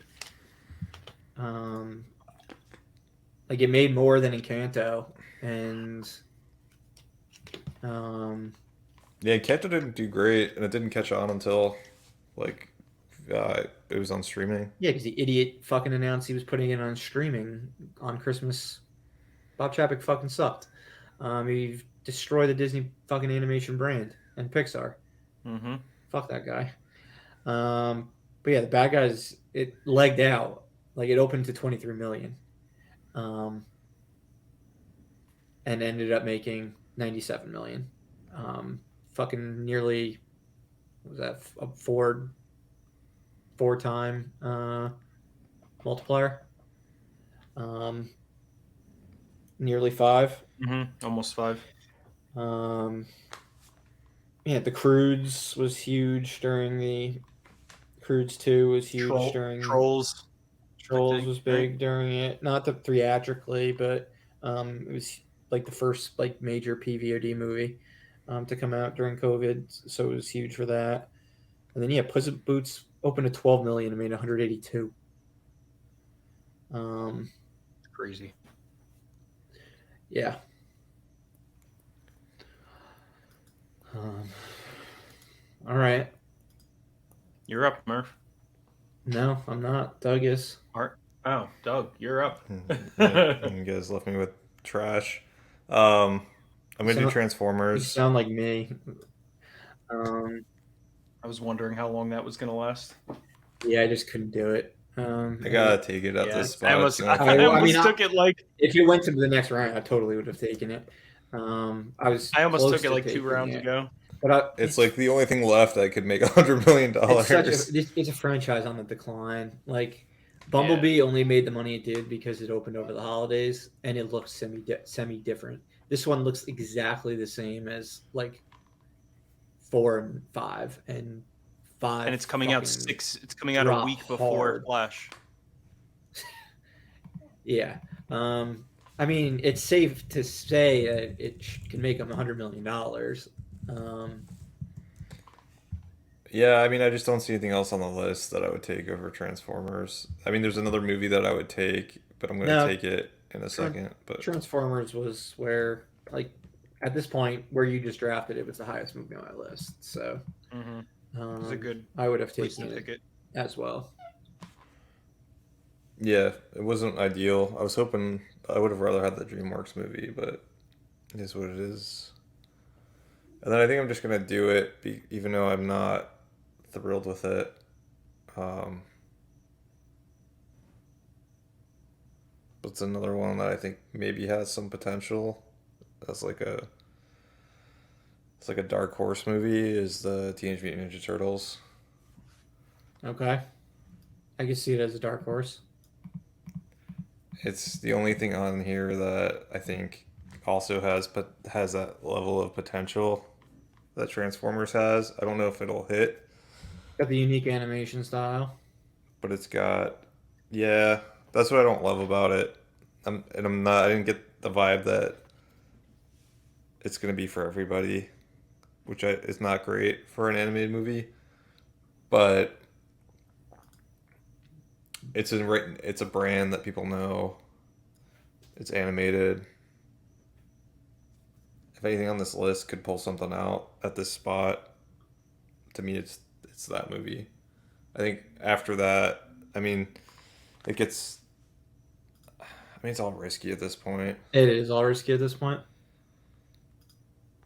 but I feel better about that than I do moving into horror and trying to hope I find the horror movie that's gonna be a hit. Yeah, exactly.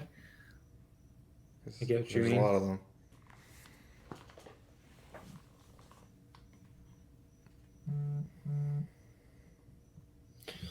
All right, so Corey's up, and then it's back to me for 2. I only have 3 picks left. Corey only has 3 picks left, and Doug only has 2 left.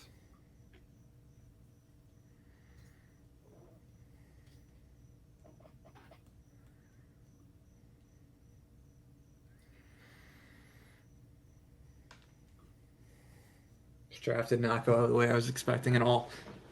I feel like it never does.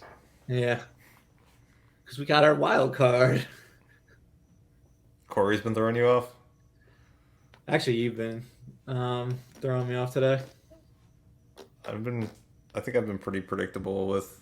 I've been taking like what seems. I don't know. Maybe I'm not. I didn't expect you to take. Well, I mean, I thought there was a chance you take Little Mermaid. I didn't see you taking Elemental. Yeah.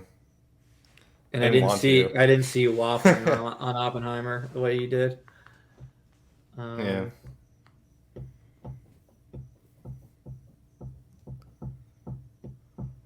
You got nostalgia hard with your last fucking 2 picks with Teenage Mutant Ninja Turtles and Transformers. Yeah. I mean, I agree with you both on trying to avoid those 2 properties, but I'm just hoping. I mean, the last 2 Teenage Mutant Ninja Turtle movies were successful. Not like amazingly successful, but Both made over 100, didn't they? I think so.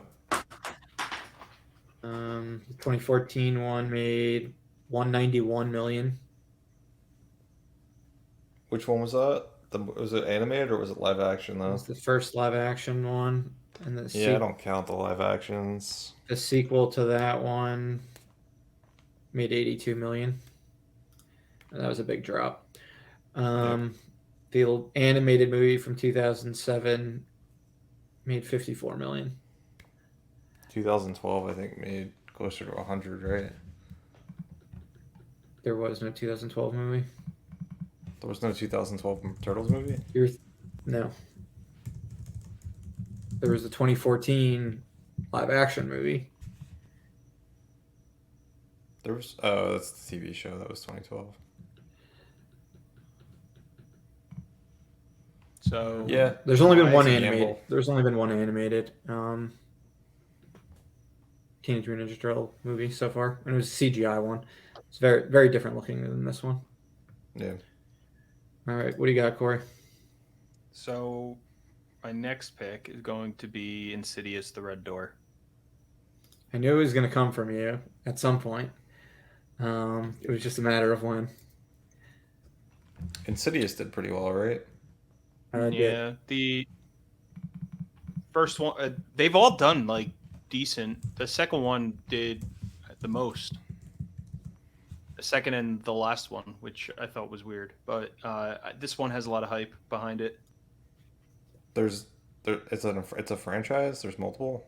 This is the fifth Yep. movie. This is the fifth movie. Holy shit! This is the third They're one great. with like the original like characters, like the original Yep. stars, Rose Byrne and Patrick Wilson. And Patrick So the Wilson. last key grossed directing this one. 67.6. Yeah, they're So- really good. Insidious 2 Even- is I think the biggest in the franchise. It made like 80 It million. was. hmm Okay. And this is a sequel to Insidious 2. Insidious 3 and 4 are prequels to the first two movies. Yep. Okay. Okay. All right. Lots of good stuff left. All right. Well, I'm taking the Equalizer 3. That was the movie that was surprising to me. Yeah, I thought that was the second. That when you said it wasn't the Meg, I thought that was the one, and I thought you were going to take it. No. First two movies both made 100 million. Denzel is just his only franchise. It's a reunion between him and Dakota Fanning, a Man on Fire reunion. Think he'll end the summer nicely. Yeah, my only hesitation with that movie was just he's old. I don't know, that was He's old. he's old, and it just like, can he still do the Equalizer stuff? But I haven't even seen the Equalizer movie. What exactly is the Equalizer stuff? I think he's like, it's John Wick. He's a hitman, before isn't he? John Wick. I did He's not just, realize like, he was kill him. Denzel was 68 years old. But He- fucking Harrison it's- Ford's he's playing actually- Indiana Jones, so It's an action Oh. movie, and he's a mathematician. And he's equalizing things. is that true? I don't think so. It sounds like Corey made it No. up. He's 'Cause a mathematician turned hitman. I fell for it. All right, we're in a tough territory now. I only have 2 picks to go.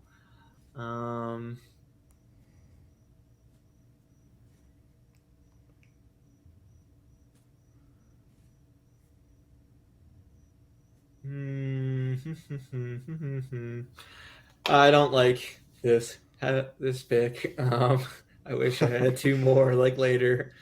I don't like I how was hoping the Equalizer would somehow fall to me, but I guess that wasn't realistic for me to hope.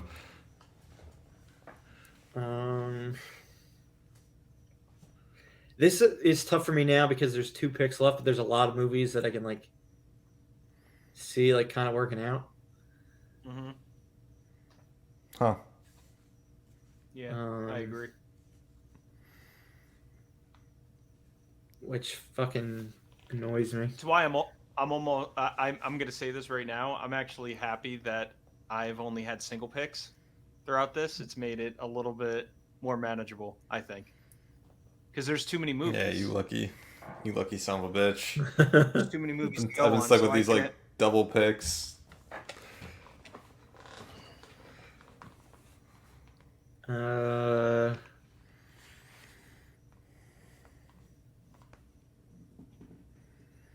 Yeah, it's just about whether do I follow my original list or do I stray from it. Just take a Murph book club. The next chapter. You love your old lady movies. I only took one. You love your old lady movies. Corey took an old lady movie last time Because Tom Brady was in it. It only made Corey's only made $2 million. You know you want to. Mine made You like know you $2 want to million. Murph. It'll pair nicely with your last draft pick of the 80 for Brady. It would pair nicely with it. But I drafted it way too fucking high last time. Oh, I was so happy when you did that. That was His love for Tom Brady blinded him. That was such a stupid pick. And you tried to like make it. You tried to be like, no, it's not because of Tom Brady. I just like this movie's gonna really hit. Oh man. I mean, it did better than a lot of movies that got drafted. Like, it was probably like the 10th highest grossing movie of all the ones we drafted. It was just there was a significant Way too high. Yeah, it just didn't work out. I should have did like Cocaine Bear or something. All right, back to me.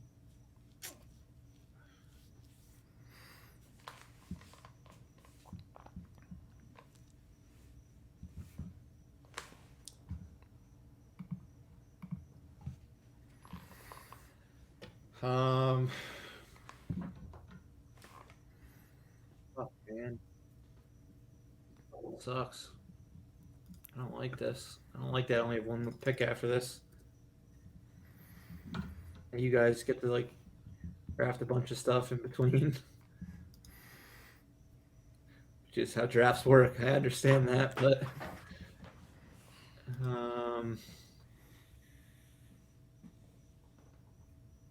fuck.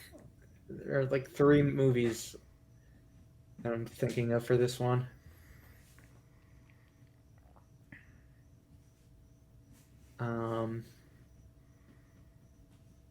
I wish I was you and could think of 3 movies on this list that I like. Two of which I have concerns about.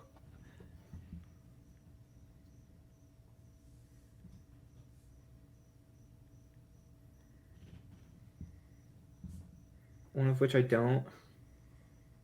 But the ones I have concerns about, I think, can hit harder.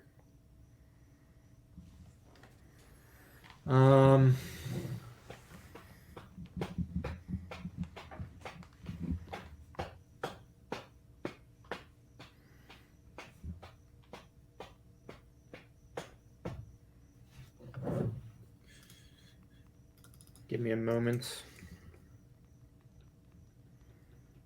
Yeah, there's still some money to be had on the table for sure. Yeah. I'm worried that Murph's gonna take what I'm hoping falls to me.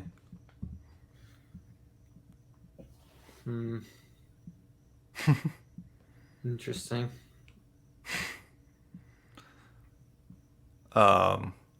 But yeah, I really don't know what would make money out of these guys.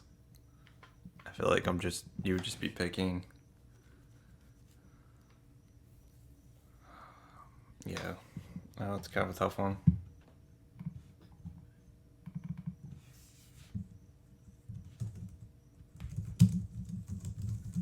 Alrighty. Fuck, man. I'm going to regret this. I'm going with Strays.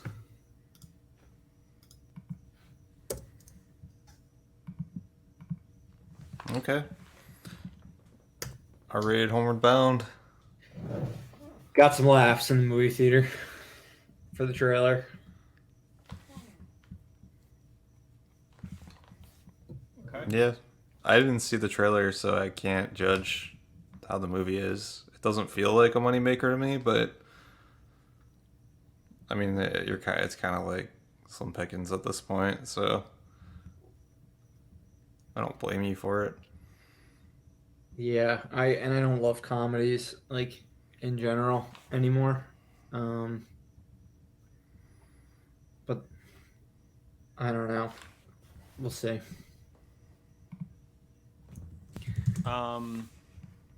So my next pick. Corey's is up, going right? to I be- like can't keep track of this snake. Corey's up. Yeah, Okay. I'm up. I'm gonna go with "Talk to Me." Is my next pick. My rationale with this one is because it's directed by two pretty big content creators on YouTube that became filmmakers. They got a shot by A24. This movie looks pretty awesome. So I imagine their fans are going to go out and see this in theaters. So, Alrighty. plus it's getting buzz. A24.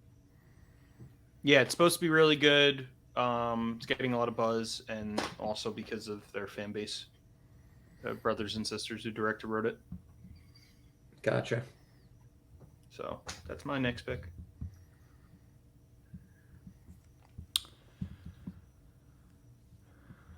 All right, This we're is down just- to Doug's final 2 picks. These are my final 2 already? Yep. I thought I Sir. had 3 left. No? It doesn't come back around Okay. again? Nope. Nope. You have drafted 6 movies so far. You currently have The Little Mermaid, The Flash, Elemental, Oppenheimer, Transformers: Rise of the Beasts, and Teenage Mutant Ninja Turtles: Mutant Mayhem. Mutant Man. I'm going to do The Last Voyage because I thought the movie looked cool. I don't know that it'll really make money, but... The Last Voyage? I don't even know what movie that is. The Dracula one. It's the one where they're on the boat and there's like a Dracula's there and he's just like slowly picking off the people. Yeah. Yeah, I thought it's a movie I thought I wanted to see. That doesn't usually work out well for me. When I draft movies that I want to see, but I will say my dad thought it looked cool. I did not think it looked cool. But, really, my dad's a fan of the book. He's like, wow, they made a whole movie out of a chapter of a book. yeah, it's apparently one chapter when Dracula's coming over. I don't know. I did have it ranked on my list at 24, and I went beyond my list when I picked Strays early. That was just a gut feeling. I think I had Strays at 25. I had Strays at 25.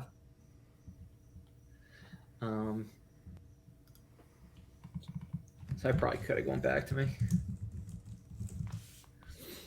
Oh well. Yeah, I mean, I thought it looked cool, but I don't. Who knows? Yeah, I mean it could totally make money. I could see it make like Tarzan type money, which made like $100 million, I think.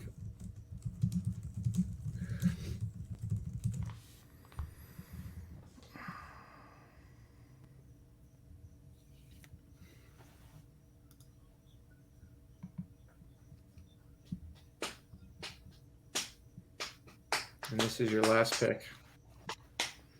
Last pick on the board for Doug.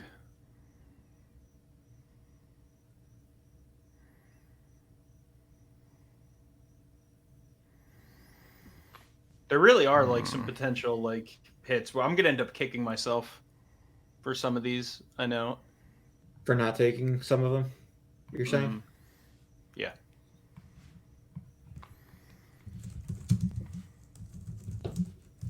Yeah. At least I that's don't. what I think. I don't love my picks, to be honest.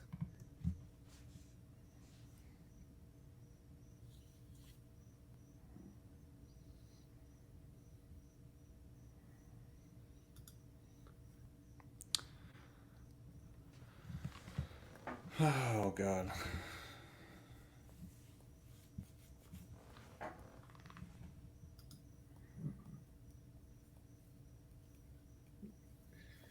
Is there anything sticking out to you? I have some thoughts. I'm a little worried that I'm going to. I don't know, this one's a tough one. I have a movie that I'm thinking about that I think could be something, but it's. Yeah, fuck it. I'm just gonna do it. I'm gonna go Gran Turismo. I don't know what to expect from that one. I saw the sneak preview. It looked like it's Top Gun with cars. Okay. That could be a big fucking hit then. It's got like it looked like the camera angles and stuff are gonna be like ridiculous, and it's gonna be like a big IMAX movie. So that's kind of just what I'm banking on. Did it actually come out this summer since we've yet to see a trailer or anything? I don't know. That That's is. a good. We have not seen a trailer. Yeah. It's August, right? Is when it's supposed I to mean, come the out. Dracula movie trailer just came out, and that also comes out in August. Movie gets delayed. The writer's I strike. forgot that like could still happen. That what movies can get delayed Yeah, just because I haven't gotten burned on that in a draft. in a long time. Yeah.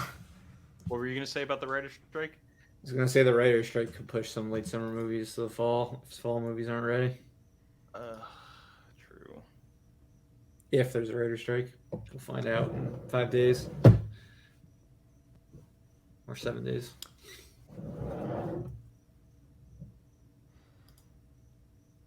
Yeah, I don't know. Like I said, I'm just banking that this is like a big IMAX movie and it makes money that way. It's fair. That's my only hope with that one. It's a complete flyer because we haven't really seen anything about it and not a lot about it other than David Harbour's in it. And it looks like it's a lot of like cool camera angles. Yeah, I mean it's got racing. likable people in it. Yeah, so not my. I think Ginger, Not thrilled about it by any means. Ginger Spice is in it, if I'm not mistaken. The PlayStation's coming off of the Girls. success of Last of Us, so This is true. yeah, I don't know what to think about it.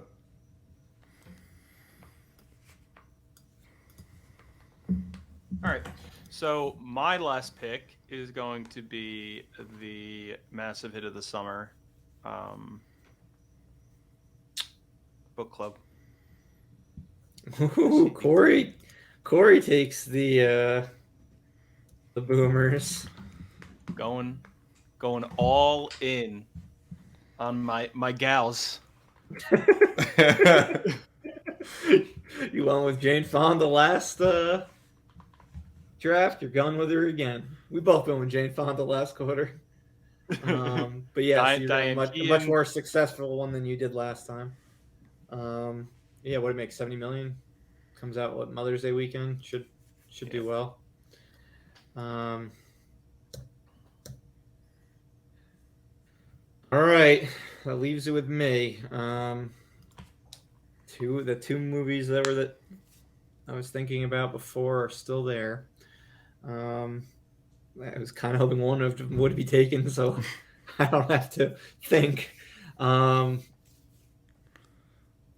right.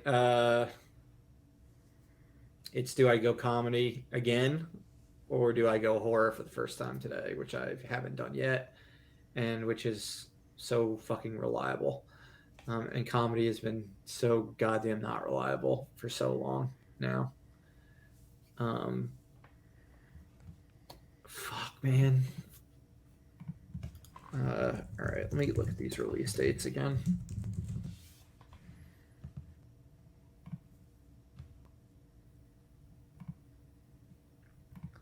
So one of them must be They Listen, right? That's the horror, I'm assuming, or am I off on this? You are off. I am not going with one that comes out so late where we haven't seen a trailer. No. But it was on my short list. It was the last movie on my short list. The movies that were towards the end So of my the short Boogeyman. It's between The Boogeyman and No Hard Feelings. What is no? That one wasn't even on my radar. No Hard Feelings. Because you didn't watch the trailer. It's the Jennifer Lawrence one. Oh, it's the Jennifer Lawrence one. There are You're still right. It's because I didn't watch the trailer. there are still a few others that I see making money. I think there's going to be a bunch we didn't draft that end up making more money than ones we do draft for the Yeah. first time, like ever. Yep, Um, I think so. I mean, I took friggin' Gran Turismo. That's probably not going to do anything. I think that could, based on how you just described it, it sounds like it's gonna be a fucking blockbuster, and I regret not taking it 3 rounds ago. What movie? We've Gran we haven't Turismo. seen anything about it. We don't even have a poster. It's not coming out this Yeah, summer. Um, it's coming out. I think it's getting pushed to the fall. God fucking damn it. I don't know. Maybe not. That's what I'm thinking right now.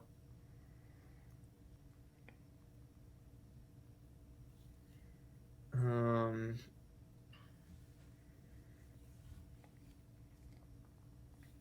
fuck. All right.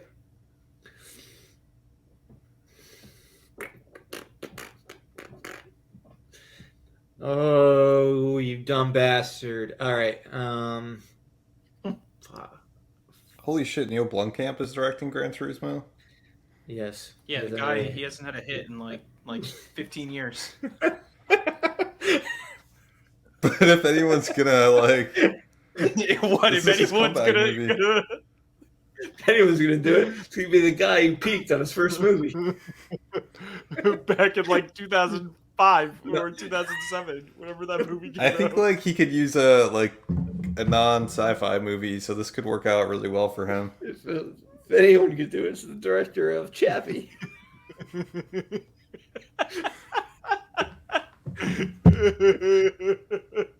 I'm actually, like, encouraged by the fact that it's, like, a named director that I've heard of before. People just mock now. It's better than some, like, no-name they got off the street. He made a movie called Demonic that came out in 2001. Did you ever even hear of that movie? I've seen it. It's not good. It's not good. Before that, it was Chappie in 2015, then Elysium in 2013, and then District 9. I can't wait till Gran Turismo is the movie of the Well, summer. yeah, no, you made it sound like it's going to be a hit. I'm kind of worried, but all right, what do I do, guys? What do I do here?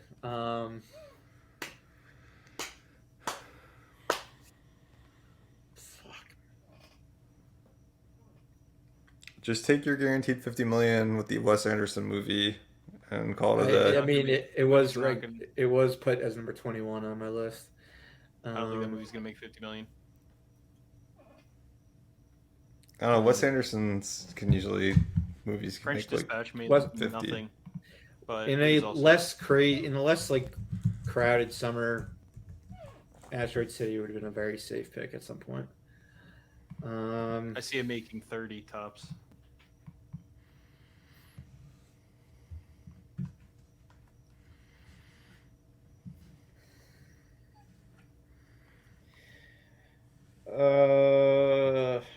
All right.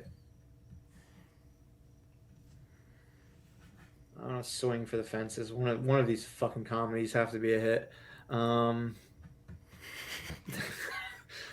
Right? Yep.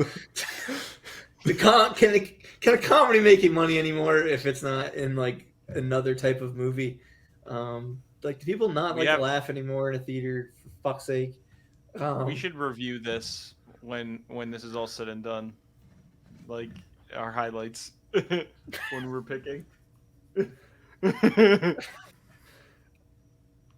I put it at number 22. I put the horror movie at 19. I even put the Wes Anderson movie at 21. Why am I doing this again? 2 picks in a row. I'm reaching. When I don't even have I mean, to there's no reach. reaching at the end of the draft. I know. And then there's even 2 movies after that I can see making some money, which I'll talk about after. Fuck it. I'm doing No Hard Feelings. I don't like it, but I'm doing it. On the board. Last pick. No Hard Feelings. Jennifer Lawrence. What was You the need to horror come- movie you were you need to- thinking? You Boogeyman? need a comeback, Boogeyman. Yeah, that's a good one. I think it'll be the second biggest horror movie of the summer. Yeah. I think The Blackening could also be a hit. I think About My Father can be a hit. And I That's think the one that I was eyeing, was about my father. That Yeah. was the one I was De Niro, between right? that. Yeah. Yeah. I think Asteroid City can be a hit. Not a hit, but reliable. I think About My Father is gonna be like a sleeper. I think I viewed it as a sleeper this draft. It was about my father, but I I didn't take it. Too busy Um, picking movies that aren't gonna come out this summer to take my sleeper pick.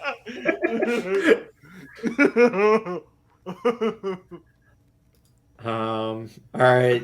You'll be So set let's. for the fall. So the movies we did not take are Love Again, Fool's Paradise, Hypnotic, Knights of the Zodiac, About My Father, The Machine, You Hurt My Feelings, The Boogeyman, Asteroid City, The Blackening, Harold and the Purple Crayon, Joyride, Cobweb, Sympathy for the Devil, Whitebird, Please Don't Destroy, The Hill, and They Listen. I could see many of these films making more than movies that we drafted. Mhm. And I'm including myself in that. Like, I think there were just a lot of movies this summer. Yeah, I don't think Love Again's making any money. I don't think Fool's Paradise is making any money.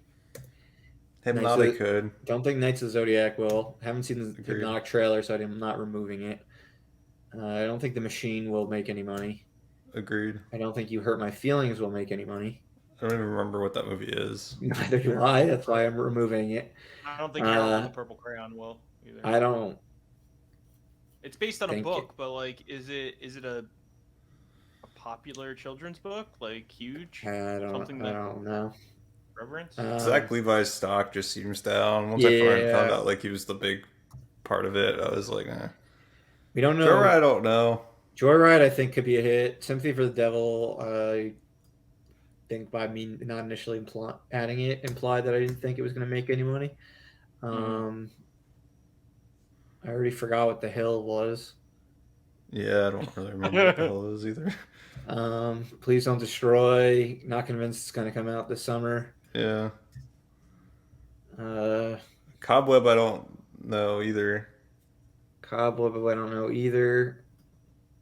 It's a mystery. They listen as kind of a mystery, but I think it can make money Yeah, that's kind despite of how I that. felt about it. Um, I was yeah, just kind of bored by the trailer for Whitebird. That's why I didn't draft it. that's fair. I think it's well. I don't think it's a summer movie, so I think it would do better in the fall. Also, movies like that just don't make money anymore. Yeah, it didn't feel like a As movie we that was as gonna we come learned out. last fall, based on all your movies, if it did come out, it probably just would have made no money for me. Um, my guess is Hypnotic won't make money. These are the ones that I think could end up. I think these 6 movies could be higher than ones we drafted. About My Father, The Boogeyman, Asteroid City, The Blackening, Joyride, and They Listen. I thought the About My Father trailer was pretty good, and then if you look at the YouTube views on the trailer, they were surprisingly high. Sebastian Maniscalco was Um, very popular. he had 7.5 million views on his trailer, Yeah, he's which very is popular. like pretty high for the type of movie it is. Yeah, I could totally see it being a sleeper hit. Mm. All right, let's analyze our drafts. Um, and yeah, it'll be interesting to refer back to this. Uh, and we'll do a final review of our spring one because I'm interested to see how high hit 80 for Brady went of the films drafted. Um, all right, so I guess we'll start with me since I had the number 1 pick. All right, so I've got Indiana Jones and the Dial of Destiny, Spider-Man Across the Spider-Verse, you moron. Spider-Man Across the Spider-Verse, Mission Impossible: Dead Reckoning Part 1, Blue Beetle, Haunted Mansion, The Equalizer 3, Strays, and No Hard Feelings. Went too hard in on comedy at the end. I don't. People don't seem to like want to pay you to see money for comedies anymore, which I don't get because they like work better in theaters than they do watching at home. If you like go in a big crowd, but I'm hoping one of those two R-rated comedies can at least be a hit, and that everyone doesn't wait for Barbie, like, or just be like, "Oh, I laughed a lot during Guardians of the Galaxy. I guess I don't need to see an actual comedy this summer." Uh, that's really how fucking people think nowadays. Like, I'm alright, I'm good. I'll have my laughs from Tyrese in Fast 10. Why I'm see good an on the actual laughing. comedy? Yeah. So Your yeah, front half is stacked though, yeah, I like my front half. I like my first because three you picks. I like my first three picks. the fact that Spider Verse and Mission Impossible fell to you, plus you got Indiana I don't Jones. love anything after Mission Impossible. I think they've got like all three. You possibly have three top five movies right there. Um, Yeah, Mission Impossible was the one that I wish I got, but three top fives. Let me see. One, two, three, four, five. I think I probably have two top fives. Um, with a possibility of a long shot of three. Um, wait, no, I think I only have one top five. I think Spider so Man could be a top five. I think it could be a Or top. no, yeah, I think maybe two. Um, yeah, I mean, I'm happy with that Equalizer pick. It seems like a safe 90 to $100 million movie based on its predecessors. Um, it's the comedies I'm worried about at the end, and I'm also nervous about Blue Beetle and Haunted Mansion because I just got fucked by DC so hard with Shazam. And Haunted Mansion, that trailer just isn't good. They need to put out a good trailer, like now. Yeah. They need to put out a good trailer with Guardians of the Galaxy. All right, that's enough analysis from me. Corey, you got Guardians of the Galaxy Volume 3, Fast 10, Barbie, Meg 2, The Trench, Ruby Gilman, Teenage Kraken, Insidious, The Red Door, Talk to Me, and Book Club, The Next Chapter. That's actually a really solid draft. yeah, the only thing that I'm worried about is because I have a lot of like movies that they're guaranteed to make money, but I think they have legitimate hard ceilings on a lot of them, and I think that might kill me. I don't know. I mean, there's Your only Rube. pick I don't like is Talk to Me. Because you love going for the artsy, like horror movies, and they rarely work out. That one I think is going to do better than Boogeyman. That's why I wanted Insidious first, and then Insidious, I was going to take if you didn't take it. Well, at some point, I'm I not was convinced. taking I'm not Insidious. convinced the Boogeyman be is going to be bigger than that movie, but we'll see. It could go either way. I actually wanted Boogeyman too, but Yeah, I think we're both going to regret not taking Boogeyman. mhm. I didn't like the trailer for Boogeyman. Did you guys see it? Yeah. Yeah, it's gonna be I big. thought it didn't look good, but I guess that It doesn't was matter. one that was going to go to streaming, and then they put it in Mhm. theaters. Meg 2 will be interesting to see if the first was a fluke or not. I'll be very interested to see that. Barbie is fucking an awesome pick at number 8. I was considering taking it at 6 or 7. I think you went a little high on Fast. That's what I thought you were going Mission Impossible with Fast. But it definitely could make more. And yeah, Book Club's a solid one. I mean, the last one made $70 million. Like this one could make more. Yeah. So you had a Yeah, good my pick draft. You had a solid draft. Is there anything you were like Ruby Gilman? I don't know what to expect from it, but it seems like there's not. I mean, there's not. it's a new If property, Elemental so doesn't do very well, Ruby Gilman is going to be a massive recipient of mhm. that. What were you going to say? What do you think of your? Is there anything you? the I've talked only about my regrets, which yeah, are the only like the half only my regret draft. really is Mission Impossible, but I really didn't want to. I thought about taking it instead of Fast, but I knew if I did, then Fast would have been gone. It was one or the other, so I felt Fast at the time would be a better pick, but I don't know. I think it's super close. I wouldn't have gotten both of them. Um, I don't think. No, I definitely wouldn't have.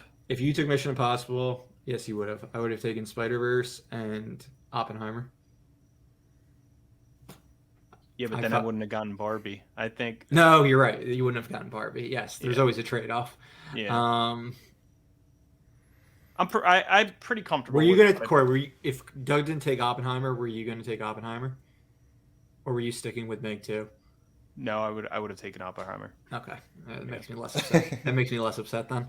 Um, when Doug was thinking for so long about Oppenheimer, I'm like, what is he thinking about? What is he thinking about? This is so obvious. Um, Although I was shocked when I you am took Elemental, Doug, over Why? Oppenheimer.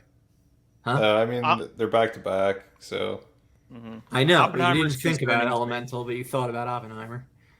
oh yeah. I because just of like Tenant, but Tenant. I the mean, black and again, white and like I don't Which know. which one are you worried about, Corey? Oppenheimer. But I keep Oh, thinking because of Tenant, but Tenant was such a weird situation that yeah, Tenet doesn't. It's yeah, like it an doesn't anomaly. even really. Yeah, you can't look at that one's box office. You have to go back to Dunkirk to look at a Yeah. real Nolan movie, which is 180 million, I think. Hmm. Um, um, I mean, I could be wrong. Maybe it won't be that big. Um, I think it will. It's going to get a lot of different types of no, I moviegoers. think it's gonna be huge. Yeah. He fucking actually blew up like nuclear bombs off. Um, Yeah, I don't know. Nolan's kind of he's not coming off of like Batman is like kind of pretty far in the rearview mirror at this point. Um, and it just this movie just doesn't look very exciting. It's a Oh, lot. did It's a you lot of did you see like. the IMAX trailer? Yeah, because it's for great. Oppenheimer. Because Maybe I that, haven't. No, I don't think so. yeah, I see what you're saying, but that trailer actually like it makes it seem like it's gonna be like very thrilling. It's a great trailer. Okay. Murph and I were Maybe that's talking. They why haven't I was released it. more. I was like, why the fuck isn't this online yet? Yeah, they haven't released it yet online. It's only in We attached IMAX. we saw it like a month ago for the first Yep. time, Yeah. and we saw it again this past week with Bo is Afraid. All right, Doug. Dunkirk made 189. Interstellar made 188. Yeah.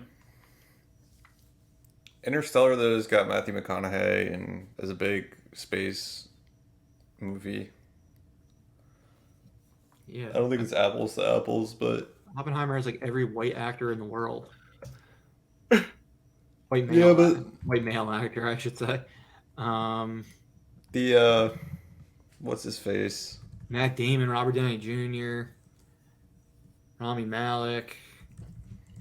Um, just got a lot of actors: Jason Clarke, David Dismalchian, Jack Quaid, Matthew Modine, Alden Ehrenreich, David Krumholtz, Stan DeHaan, Kenneth Branagh, Josh Hartnett, Benny Safdie, Killian Murphy, obviously. Yeah, I just don't think. I guess what kind of worries me a little bit is Cillian Murphy's like everything I've seen. Maybe you guys have seen a trailer that's got other people in it, but it's just been him. Matt Damon's the focus of Yeah. largely Okay. the focus of the other trailer. I think I'm I just think at a you're too much disadvantage because you into the guys saw a trailer. better trailer. Because all I've seen is Cillian Murphy walking around in like black and white and not really doing much. Yeah, no, the trailer we saw is fan fucking tastic. That's why I was considering taking it. in like my second or third round pick. Yeah, I Um, haven't seen that, so I'm just kind of going on. I was just going off of the fact that it's Christopher Nolan. and it's got fucking Florence Pugh, Emily Blunt, um, Cillian Murphy. Like he's very well respected. Seems like a lot of people watch Peaky Blinders. He's well Um, respected. I don't know that he sells movie tickets. I don't know if he sells I don't think he sells movie tickets, but I don't think like I think he I think ultimately Christopher Nolan sells the movie tickets, Yep, and he's fine being in the lead role. Like sure. people will be down with that, especially with the supporting cast around him. Um, so is there anything you regret, Doug or Corey? You had said so. No, the only you don't Corey. You didn't really have any regrets.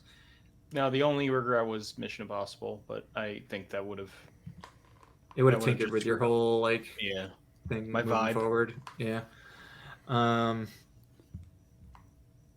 Doug, you have Little Mermaid, The Flash, Elemental, Oppenheimer, Transformers, Teenage Mutant Ninja Turtles, The Last Voyage of the Demeter, and Gran Turismo. You could have this could be pretty solid. Um, Yeah, I mean, my big regret is being the third pick because I feel like everything I wanted kept getting pulled off the board before it got to me. yeah, that's how I Um, felt in the spring. yeah, so it was kind of rough just going with the scraps. I felt like that where I had to take Transformers and Teenage Mutant Ninja Turtles. I was like this close to getting movies I wanted, and then they were gone. What were the And I ones got you stuck with what Transformers. were the ones you wanted? I was eyeing that Teenage Kraken movie. I thought that was kind of going to be a sleeper. Thought Blue Eh, Beetle looked good. Meg 2 looked good. I mean, I was even Haunted Mansion. Like I would have taken any of those movies that went before over Transformers and Teenage. Blue Beetle, I actually forgot about. Completely forgot about. I was hoping you guys would forget about some of those other movies. Like I was hoping Blue Beetle would get missed, or but I Murph's was got like focused it on so all many other listed things. out. yeah, exactly. I'm not gonna forget him. It's like a choice if I don't take him. Um, yeah, I think it's gonna be pretty close. Not too confident in myself. I don't know Doug. You might have my favorite one. I think it's going to be very close. Yeah, it's hard to tell. Like some of these movies could be hits, and if some of these movies are hits, I mean, I don't think Transformers is going to be a hit, but I think it's going to make Barbie's like money so. though. I do think it's going to make You money. might be relying on too many old franchises with that Transformers and Teenage Mutant Ninja Turtles one, and then I worry about Gran Turismo coming out. But if it does come out, you make it sound like it's a smash. Last Voyage could Nah, be I don't think so. could I don't know exactly, but I think Oppenheimer's a killer pick. Elemental, I I don't know, just don't know anymore when it comes to Yeah, that's that Pixar and pick. That box movie, office. that movie. I personally was staying far away from. I would I have wasn't. taken it in my next, like in if it fell to 12 or After 10. 13, I totally yes. If it fell after 10, I would have taken it I before Blue Beetle or Haunted Mansion. Definitely before Haunted Mansion. Maybe not Blue Beetle, but nah, probably both of them. Just because, again, I'm I still hurt about I think Shazam. yeah, to me, out of what was left on the board, obviously, Elemental I thought was better. Felt safer to me than Meg 2 and Blue Beetle, but I could be wrong. I could be just thinking of old Pixar and they don't, you know, they're just not going to earn what they've earned in the past. But I hope that's not the case. if it earns like a old Pixar movie, then I'll be really happy. If it earns like Buzz Lightyear, then obviously I'm not going to be very happy. Mm-hmm. I mean, and even if it does, it makes over 100 million. So and you have Oppenheimer right after. Just pretend it was the other pick. Nothing's guaranteed to make a crazy amount after Yeah, I mean, Meg 2 would over probably make the 100 million. 120 Blue Beetle. million that Lightyear made. What did you say? Yeah, I mean, Meg 2 could make some money. Well, like you said, we'll see whether or not it's a fluke, and then Blue Yeah. Beetle. Yeah, I mean, I don't know what to expect from Blue Beetle. DC's such a fucking crapshoot when it comes to their movies. That's what worries me about The Flash. Yep, that was another movie I was kind of reluctant to even take it if I I had the know I was opportunity. not happy that I was going to get stuck having to. I was talking to Murph about this. I have a feeling that it's not going to be. It'll make money, but I don't think it's going to make the money that we're all expecting. But I just don't could be know. wrong. I don't know what to expect. Which one are we talking about? The Flash. Flash. Yeah, part of me thinks it could end up being the biggest movie of the summer. Or it could be like, it could make nothing. I think it's going to be critical. No, yeah, it's going to. I think it's going to be a hit at the very least. I don't think it's going to be a bomb. It's not going to be Shazam because of Michael Keaton alone. Yeah. And the fact that it's got Ben Affleck back, it's going to get some Snyderverse fans going. Although they might be opposed because it's destroying the Snyderverse. But then it's got so much, or not. Am I saying Spider-Verse now instead of Snyderverse? Yeah, you said Snyderverse. All right. Yeah, Snyderverse. It's got a lot of Snyderverse elements in it that I think it's going to that pool happy. I think it's going to make fucking Burton Keaton fans happy. I don't think anyone's really opposed the Flash portrayal so far in the movies. Like people have. I wish he was a little bit more likable of an actor. Well, yeah, that's. Yeah, but I just don't ultimately. I don't see people going in droves to see this. I think it'll do well, but I think people are gonna wait. Yeah, I don't know. It depends. Like, so what's interesting is like Shazam just scares me with that now.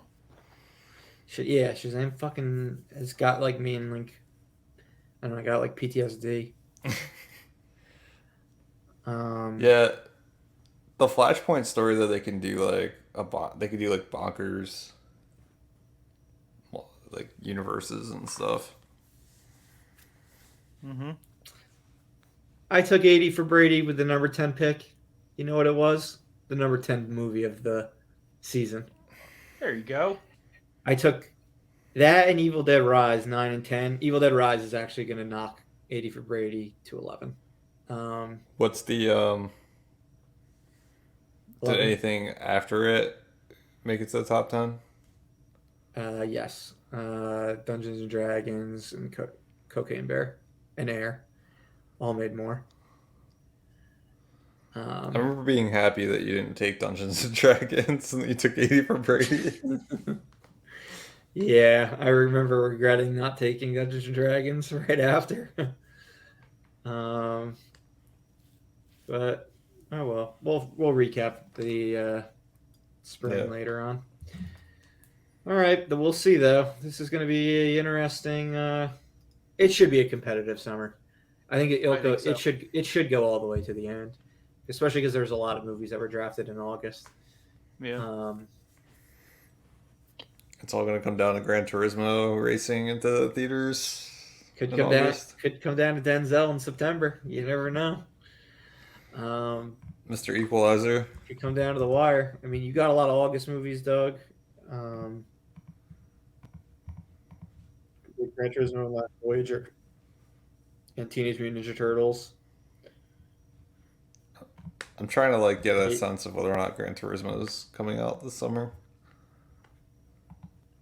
I saw a sneak preview, so there was that. We'll probably find more this weekend or this week with CinemaCon. Yeah, I was gonna say, yeah. Didn't one of them have presentation tonight? Yep. What did they show? Oh, Craven got. They showed Craven and announced that it's going to be rated R. which is like a huge. This is big. mistake. This is big. Sorry for just saying this is big repeatedly while you're talking, Corey. Tell me what you just said. Craven is going to be rated R. Okay. And then, has the Sony presentation ended yet? I don't know. We need to find out when it's supposed to end because they have not talked about Gran Turismo yet.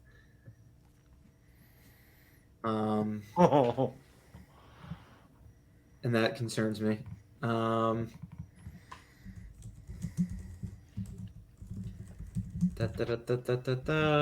the fuck is the schedule? There it is. Schedule today. I think it did end. This says they revealed footage at CinemaCon. Oh, they did? For Gran Turismo? Yeah, Jesus Christ, Murph. Where are you seeing it? I'm just seeing stuff about Ghostbusters 2, Craven the Hunter, Bad Boys 4, Dumb Money, Spider-Man Across the Spider... Oh, and more. It's probably under and more. Yeah, they shared a description of Gran Turismo. Oh, because they didn't... They showed a preview footage. Yeah, footage so no trailer still. Gran Turismo set up at CinemaCon is pretty sweet. Does it say when it's coming out? It's in theaters this fall or next winter. The marketing at CinemaCon says August. Okay. Like the booth. Oh, I'm looking at it too. Yeah, August. It's still the same fucking bland little poster. Based on the true story of an impossible dream, Gran Turismo only in movie theaters August. D-box. They showed footage. I don't know. It's still risky. It could get pushed into the fall, I think, but hopefully not.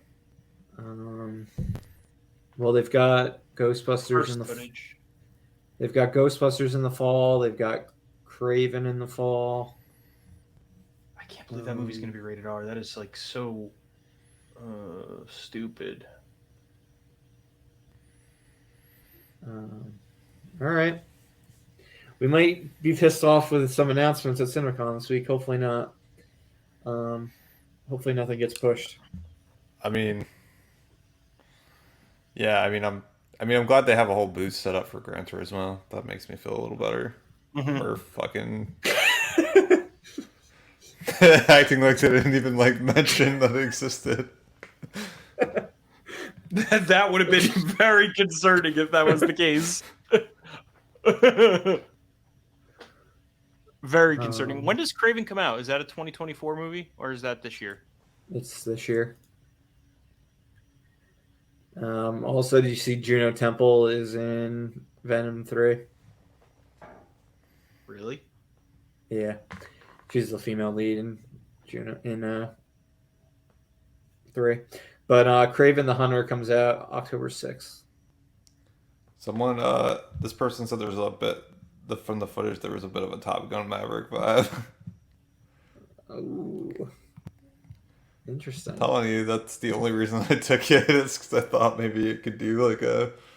Hey, if it does, you got a real late pick. Yeah, but it's not a nostalgic 80s movie. No. Yep. So it's not going to be that big, but yeah, if it can it might get the butts and fans. seats. Those Gran Turismo fans. Anything else we want to talk about?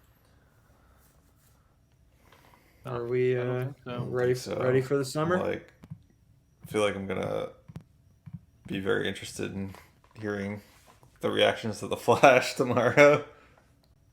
I mean, it sounds like they're going to be the exact same reactions we've been hearing so far. Mm-hmm. We haven't had anything. We don't have any reason to think they're not going to be positive reactions based on everything else. Yeah.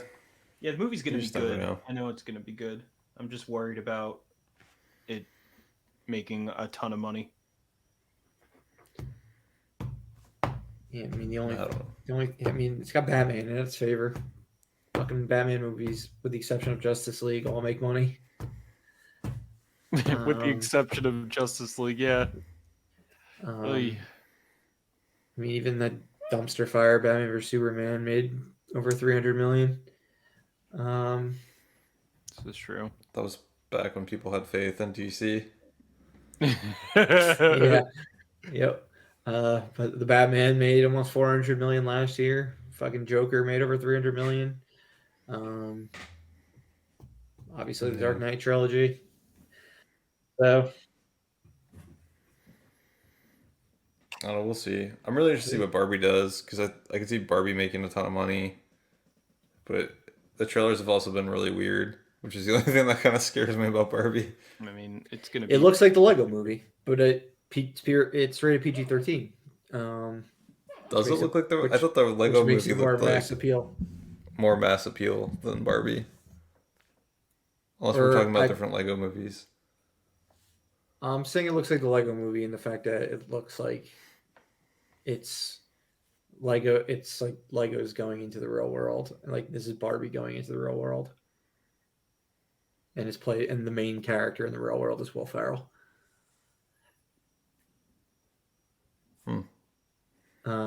They said the trailers are. I've read the trailers are very misleading. That the majority of the movies in the real world, not Barbie world. I get a Brady Bunch vibe from it. Yeah, like fish out of water. But like Barbie's much bigger than the Brady Bunch. Yeah, that would make me feel better about Barbie as a movie if it's not all that stuff that we've seen in the trailers. Yeah. No, from test screenings, it was that was like a lot less of like they're de-emphasizing where like the majority of the action takes place, or like a lot of it takes place. All right. Yeah, hopefully Indiana Jones ends up being a big hit. Yeah, that was. I know it wasn't. I know it wasn't even on Fandango's like top 10 most anticipated list, like their poll that they do. But like, I don't think they're polling the people that are going to be seeing this movie. So, yeah, I wouldn't. Like Top Gun was like 6 on it last year of the summer. So like, and obviously Harrison Ford skews older than Tom Cruise. So we'll see. But yeah, Corey, you got probably $400 million movie in Guardians or $350 million. But yeah, we can talk in circles. We'll be talking about this fucking all summer. I can't wait. That's all we got. So yeah, thank you for listening. Follow us on Instagram, Facebook, Twitter, Spotify, all those places. And as always, this has been Corey, Doug, and Murph at Look Breathe Film. We'll see you again next time, film fans. Bye.